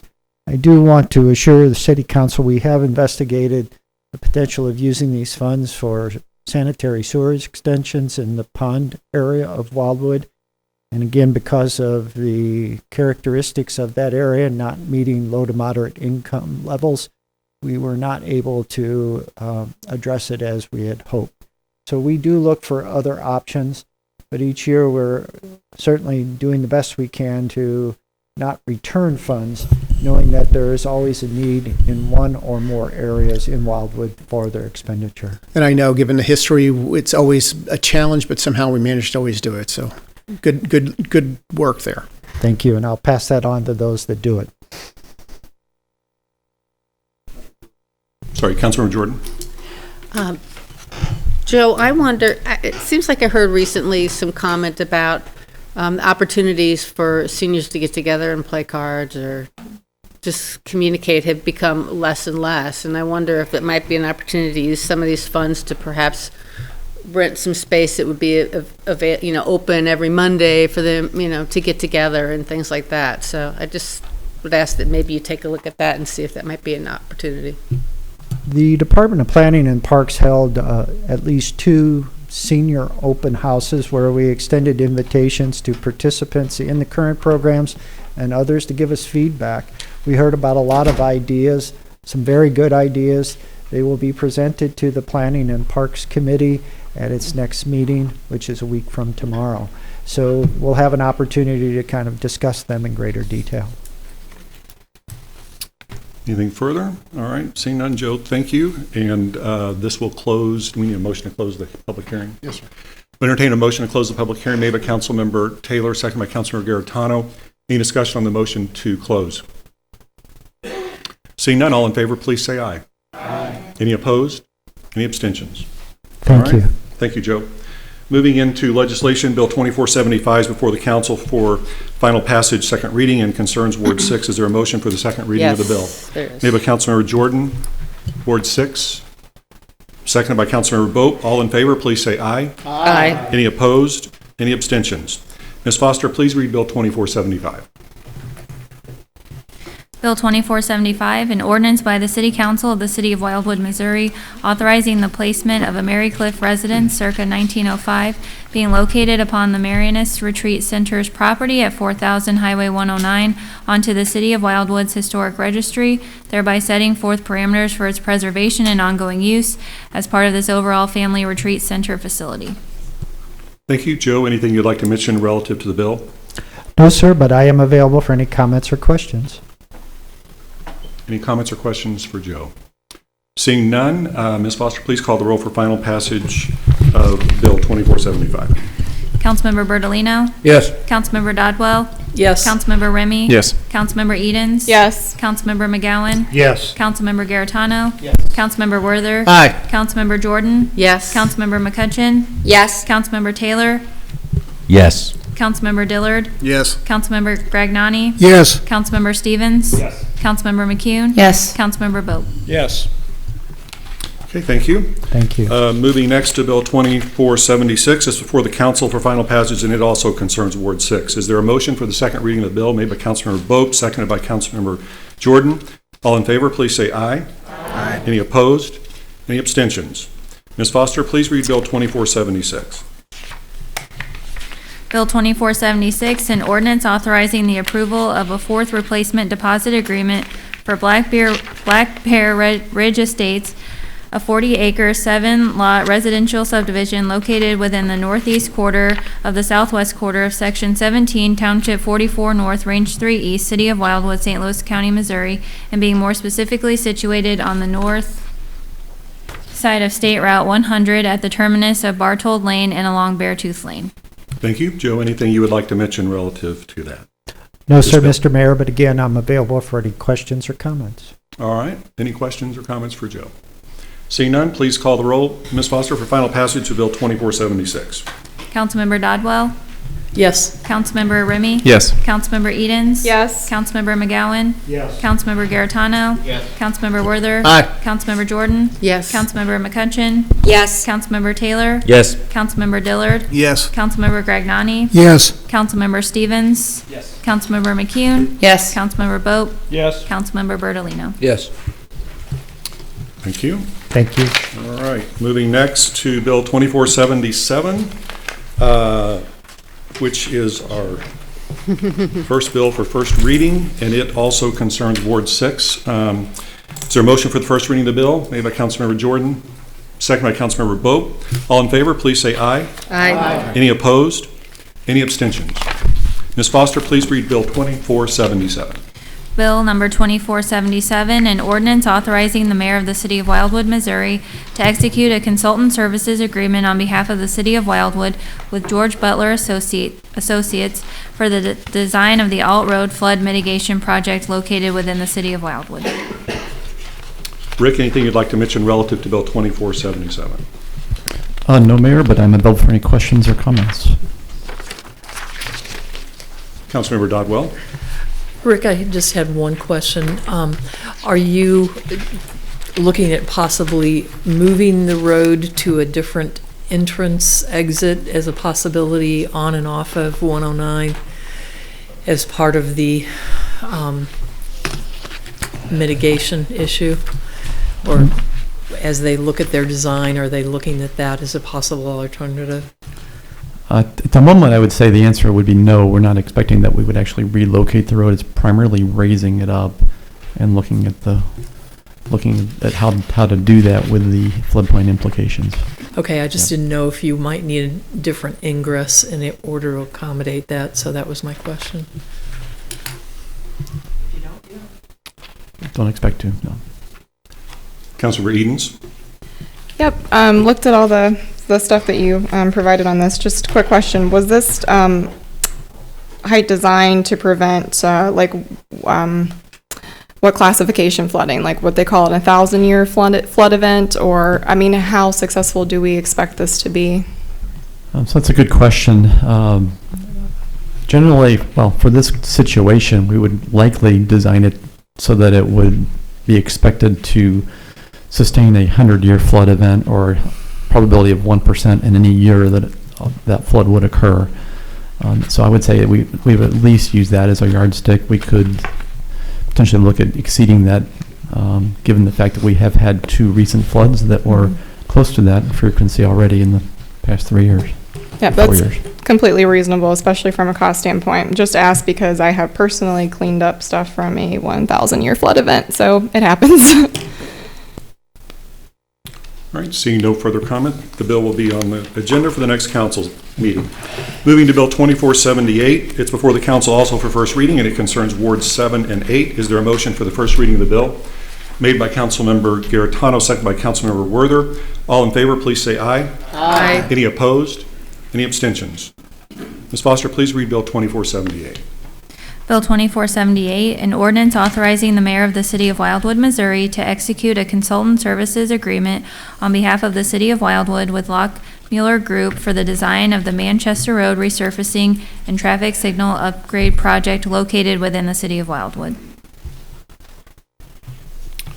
Thank you. Rick, anything you'd like to mention relative to this? Briefly, Mayor, if I can mention one thing. As part of the scope of work for this project, we have added in that the consultant will evaluate the signal timing and phasing at Route 100 and Taylor Road. That change was made some time back, and there was a lot of controversy regarding that decision. So that has been included in the scope of this consultant's work, so that would be part of this project. Okay, thank you. Any other questions? Councilmember McCune? Just for timing purposes on this project to get it moving, do you need a second reading tonight? I don't believe so. Thank you, though. Councilmember Stevens? Yeah. So there are some pretty bad potholes in that area currently. Is there plans to get those temporarily patched this year before we move to the construction phase for this project? I think we would certainly intend to patch them now if they need patching. So if we're unaware of those, please let me know and we'll take care of it. It'd be the entrance, especially the entrance where the electro savings entrance. Okay, we can talk later. All right, seeing no further comments or questions, the bill will be on the agenda for the next council meeting. Moving to Bill 2479 is before the council for first reading, and it concerns all wards. Is there a motion for the first reading of the bill made by Councilmember Dodwell, seconded by Councilmember McGowan? All in favor, please say aye. Aye. Any opposed? Any abstentions? Ms. Foster, please read Bill 2479. Bill 2479, an ordinance by the City Council of the City of Wildwood, Missouri, that authorizes the mayor of the City of Wildwood, Missouri to execute the necessary and attached memorandum of understanding with the Junior College District of St. Louis in St. Louis County, Missouri, doing business as St. Louis Community College, for the purposes of this community's use of the St. Louis Community College Wildwood campus as the venue site for the 2019 Wildwood Barbecue Bash, which does also establish all rules, responsibilities, and compensations in this regard. Joe, anything you'd like to mention relative to Bill 2479? Yes, Mr. Mayor. Mr. Mayor and members of City Council, this particular item was briefly discussed at tonight's work session. As part of that discussion, questions were raised regarding the role of the city in the barbecue bash. Hopefully in that brief discussion, the department was able to address those concerns. If not, the department is now available to respond to any questions or comments. Councilor Gregnani. It's a quick question. Is the $2,000 that's listed for this included in the $11,000, or is that in addition to? It is included. Oh, thank you. You're welcome, sir. Any other questions or comments? Mr. Right, Mayor, none, moving. I had intended to abstain, so I would ask for unanimous consent. Without objection, Councilmember Taylor will abstain. Is there any objection to abstention by Councilmember Taylor? Seeing none, Councilmember Taylor will be recorded as an abstention. Thank you. Moving next to Bill 2480, it's before the council for first reading, and it concerns all wards as well. Is there a motion for the first reading of the bill? Made by Councilmember Remy, seconded by Councilmember Stevens. All in favor, please say aye. Aye. Any opposed? Any abstentions? Ms. Foster, please read Bill 2480. Bill 2480, an ordinance by the City Council of the City of Wildwood, Missouri, authorizing the mayor of the City of Wildwood, Missouri to submit on behalf of the City of Wildwood, Missouri, an application with the St. Louis County Department of Planning for 2020 Community Block Grant Funds, and authorizing the mayor of the City of Wildwood, Missouri to execute the Municipal Housing and Community Development Supplemental Cooperation Agreement. Joe, anything you'd like to mention relative to Bill 2480? Mr. Mayor and members of the City Council, a public hearing was conducted on this particular item tonight. At the public hearing, there were no comments from the public. Therefore, the department is supporting the introduction that just occurred. Okay. Any comments or questions for Joe? Seeing none, it'll be on the council's agenda for its next meeting. Moving into resolutions, Resolution 2019-24 is before the council, and it concerns all wards. Is there a motion to adopt Resolution 2019-24? So moved. Made by Councilmember Dodwell, seconded by Councilmember Edens. Ms. Foster, please read the resolution. Resolution 2019-24, A resolution by the City Council of the City of Wildwood, Missouri, authorizing the mayor of the City of Wildwood, Missouri to execute a contract with Jill Von Gruben of the Wildwood Historical Society for additional work on the Wildwood History Book that was requested by the Historic Preservation Commission and the Department of Planning in completing the final chapter of it and associated indexing in conjunction with its subject matter. Thank you. Joe, anything you want to mention relative to this resolution? Mr. Mayor and members of City Council, this particular resolution was recommended by the Historic Preservation Commission. That recommendation was unanimous. Ms. Von Gruben has prepared 2 chapters of the Wildwood History Book to date, is nearing completion of the 3rd, and in this particular case, the 5th chapter, the final chapter, recognizing the 25th anniversary of the city, will be a collaborative effort between city staff, the Historic Preservation Commission, and Ms. Von Gruben. Councilmember Taylor. Yes, as a member of the Historic Preservation Commission, I got to see a little bit of this, and it's great work. I think one of the important things in here that was talked about was the indexing. Indexing is going to be critical. For example, when we do the last chapter, I mean, if we're going to be able to find John Gregnani, it needs to be indexed, right? When it comes to the founding and all that. So, but not only that for ease of reading, but also if it's going to be used in any way scholarly, which it could. This is a large city. Its history is important, so I think the indexing and the fact that she's willing to do it for such a reasonable cost. And I happen to know indexing is a very tedious task, but it's a very important one. And Mr. Gregnani, I did not mean any disrespect. I was stating that you do figure prominently in the history, and I was just using that as an example. Thank you. Councilmember Werther. Just more of a bookmark clerical sort of thing. I know Ms. Foster read the printed agenda item. The online agenda item has only basically the first sentence. And I know we always try to pride ourselves on syncing things up, so that's just something we'll catch later on. Councilmember Werther, that's my mistake. I gave a brief title to get something on the agenda for its posting on Wednesday and then completed the resolution thereafter. So my apologies to the City Council and Ms. Foster. I would have raised my objections if we had only read just that first sentence versus what was on the printed page, so I think we're just fine. Thank you. Okay. Seeing no further discussion, all in favor of the motion to adopt Resolution 2019-24, please say aye. Aye. Any opposed? Any abstentions? Motion carries. Resolution carries, sorry. Moving next to Resolution 2019-25, it's before the council, and it also concerns all wards. Is there a motion to adopt Resolution 2019-25? Made by Councilmember Werther, second by Councilmember Gregnani. Ms. Foster, please read the resolution. Resolution 2019-25, a resolution by the City Council authorizing the purchase of certain equipment for the purposes of providing support to the parks and trail officers of the St. Louis County Police Department, Wildwood Precinct, through the use of Proposition P funds, which are being requested to improve efficiency, provide greater safety, and reduce costs associated with patrol efforts in state, county, and Wildwood-owned public spaces. Thank you. Joe, anything you'd like to mention relative to this resolution? Yes, Mr. Mayor.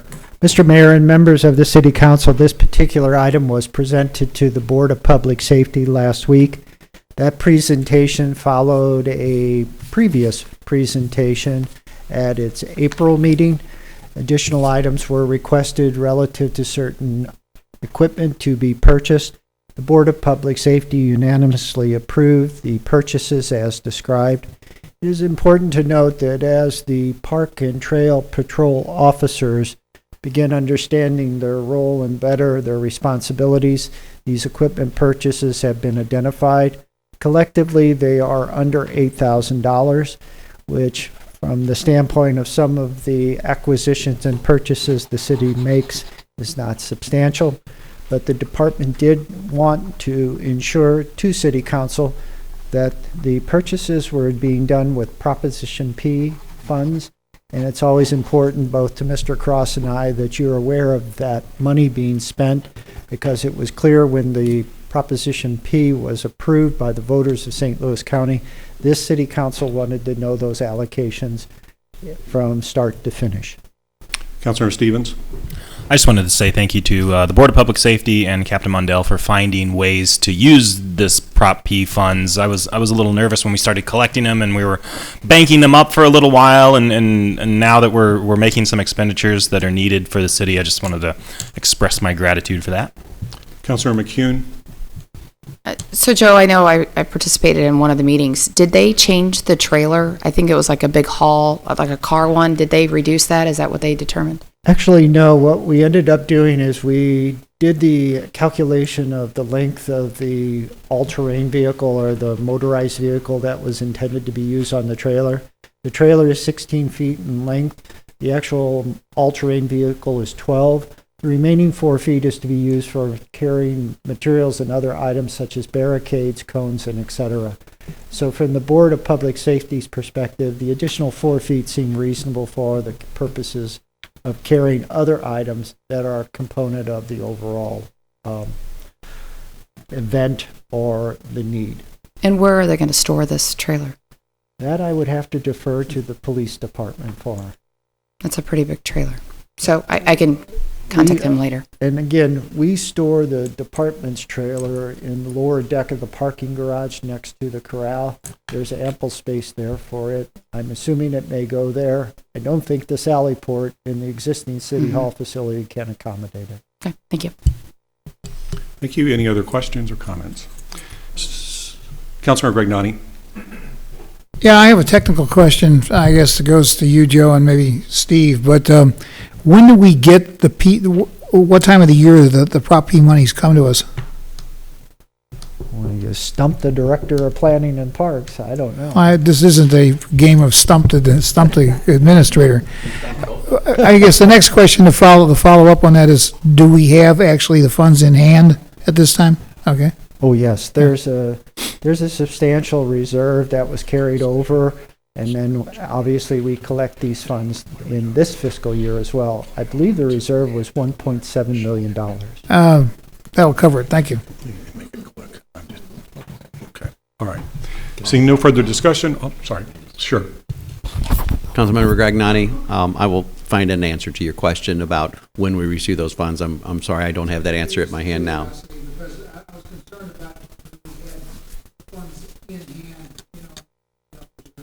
That we do, but that's also a good question about the timing of it, and I'll look into that and get you an answer. The actual amount of tax that's been collected on average since the inception or since the collection began has been over $2 million per year. All right, seeing no further discussion, all in favor of the motion to adopt Resolution 2019-25, please say aye. Aye. Any opposed? Any abstentions? Motion carries. And Thank finally, you. Resolution 2019-26, it's before the council and it also concerns all wards. Is there a motion to adopt Resolution 2019-26? Made by Councilmember Garrett, second by Councilmember Taylor. Ms. Foster, please read the resolution. Resolution 2019-26, a resolution of the City Council of the City of Wildwood, Missouri, declaring its dissatisfaction with the service provided by Meridian Waste Services to the residents of the City of Wildwood and demanding that Meridian Waste Services honor the terms of the solid waste license agreement by and between Meridian Waste Services and the City of Wildwood. Thank you. Councilmember Garrettano is chair of the Admin PW Committee. Do you want to say anything relative to this? Sure. This resolution was brought forth due to the conversation that the Admin Public Works Committee has been holding for the past several months regarding the performance that does not meet the expectations for our residents here. So this is an expression of the council of the dissatisfaction of the service we're getting, and therefore pleased to make that motion for this. Okay, we had a second for that. I did. Councilmember Taylor, correct. Okay, Councilmember Edens. Yeah, I just want this entered into the record. So Rob Epstein, I believe that's how you say his name, the Meridian lawyer was here earlier in case any of you missed it on live stream.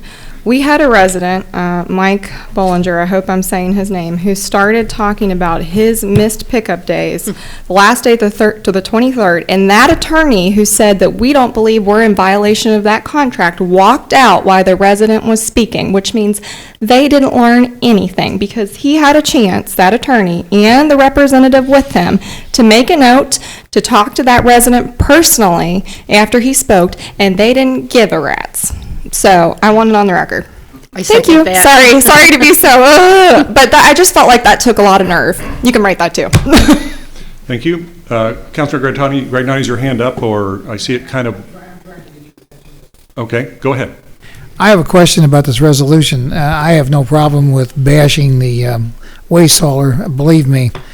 But what teeth do we have with this? What is this going to accomplish, essentially, other than saying what we all know? I think this is an action that we're taking to demonstrate the representation of the city here as far as how we feel about this issue going on. Our residents have a right to know that we have, on their behalf, had enough of what's going on. And so this is a formal reprimand, I guess, in a way, to say we've had enough here. Okay, it's a feel-good motion. All right, but that's. I think so. Residents are upset. In fact, just got notified that some residents are being interviewed and will be on the news tonight talking about this particular issue. You think they're upset? You ought to listen to the staff. You ought to listen to me. You ought to listen to some of the people who have to listen to this all day long. You know what? I want these guys gone. I want them gone as soon as possible, but I want it done correctly. Thank you. And on that note, I would like to thank Mr. Cross, Mr. Brown, and others because they are getting a lot of calls and having to deal with this issue on behalf of our residents. And so a tremendous amount of coordination going back and forth to try to escalate these problems here. But this is not what is normal for us. As I've shared with many folks in the past, I don't think I ever got a call about trash until it was May 2018. And then since then, it's been probably part of our daily life here. Councilor Remy. I second Dr. Gragnani's assertions. If this was Parliament, I would say here. But as an amendment to the motion, if allowed, or at least a consideration for the resolution, if this passes 15-0, which I'm hoping it does, I'd like to make an amendment to the resolution that all names of city council members be included on this resolution to demonstrate the unity we have in this endeavor. So that would consider that to be editorial without objection from any member of the council. That'll be included in the resolution. Is there any objection? Seeing no objection, that will occur. Seeing no further, I'm sorry, Councilmember Taylor. Yeah. Just in reference or in response to Councilmember Dr. Gragnani, I'm on this committee and I was wondering the same thing when it first came up. It's like we're not canceling the contract. What are we doing? I think it is important to say it, and I think it has consequences for a company. If another city is looking to contract and they're bidding, I think if I were a waste hauler, I'll leave it at that. Okay, seeing no further discussion, all in favor of the resolution, please say aye. Aye. Any opposed? Any abstentions? All right, seeing none, that takes us to miscellaneous, and I do have one thing I want to mention relative to the vote that was taken tonight concerning the filling of the council member position. I'd first like to offer a little historical perspective. Since 1789, our United States Congress has rejected 6.7% of the nominees to the United States Supreme Court. By comparison, in our city, an equal body would be the City Council, it would be the Planning and Zoning Commission, and in 3 years, this body's percentage of rejection in just 3 years is 75%. These have included PhDs, teachers, firefighters, numerous subdivision trustees, and as late as this evening, a long-standing member of our community who has served it for years very well. Going forward, I have a duty under the charter to provide someone different next time from this time. I do not believe it is in our residents' interest to subject them to the 75% any further. I also believe it is imperative that we do not repeat the Ward 6 situation that resulted in months of absence of input and voting in behalf of Ward 6. And accordingly, I will be submitting another nomination at the next council meeting, as I'm obligated to do under the charter. That will be the last one. And then I will submit Mr. Garrett again. In other words, there are only going to be 2 nominations for this position, and they will both be qualified, as were all the others. And that's all I have to say about it. Anything else under miscellaneous? Councilmember Gragnani. Yeah, I'd like to propose a motion that we consider planting a tree in honor of Mr. Manton and also a tree in honor of Mr. Thompson, both of whom served this city well. I think that that would be something that we certainly can do without much ado. We have a motion and a second to that effect. Any discussion? All in favor, please say aye. Aye. Any opposed? Any abstentions? One other thing I forgot to mention, council members, in addition to the 2 nominees, it will be on the agenda at each council meeting because Ward 2 needs a representative. So I'm not going to wait 30 days. So every council meeting, we will have one or the other candidate before this council for consideration and voting. All right, anything else under miscellaneous? Seeing none, I'll entertain a motion to adjourn, and then we need to go back into the work session. Councilmember Edens? Yeah, it's more personal, but it's fine if it's public record. So I didn't know if this was appropriate to do over city email, but probably not. Certainly I'm obviously not happy about the way things turned out. But I certainly meant everything that I said about cooperation and working together. So I'd like to ask the city council and the mayor. I think it would be nice if we did something together, such as Habitat for Humanity, and forced ourselves to work together for a greater good in a volunteering effort. And because city business would not be discussed, period. It would not violate the sunshine rule. And so I'd ask you, if you're interested in that, to please contact me personally. I would also like to say I'm aware that we have various degrees of physical strengths, and so it would be my goal to ask for a house that is, I guess, farther down the road. So I would not try to select a project that is on the foundation stages or anything like that. So if you're interested, that's something that we can do. So. Thank you. Anything else? Okay, if not, I'll entertain a motion to adjourn the main meeting of the council, made by Councilmember McCune, seconded by Councilmember McGowan, non-debatable. All in favor, please say aye. Aye. Any opposed? Any abstentions? All right, so we'll now reconvene the work session, and we have an executive session which is closed as our only remaining item. We will need a vote and a motion and a roll call vote to do that. To go into executive session, made by Councilmember Gragnani, seconded by Councilmember Dodwell. Any discussion on the motion? Seeing none, roll call vote to go into executive session. Councilmember Remy? Aye. Councilmember Edens? Yes. Councilmember McGowan?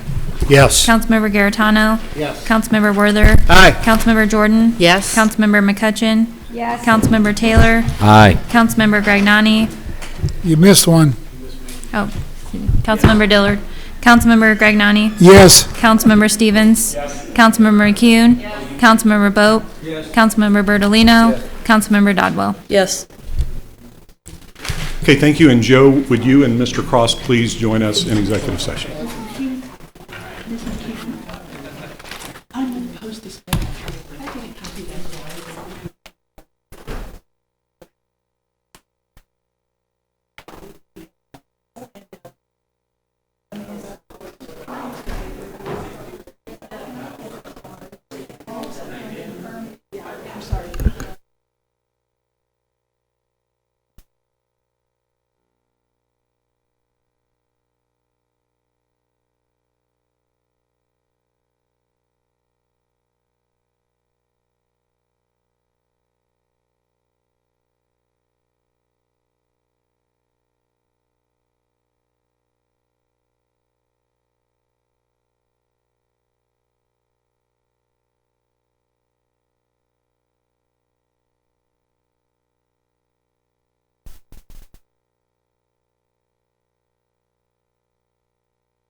Okay, council members, we are now back in open session for the work session. We have no further items on the agenda. I would entertain a motion to adjourn.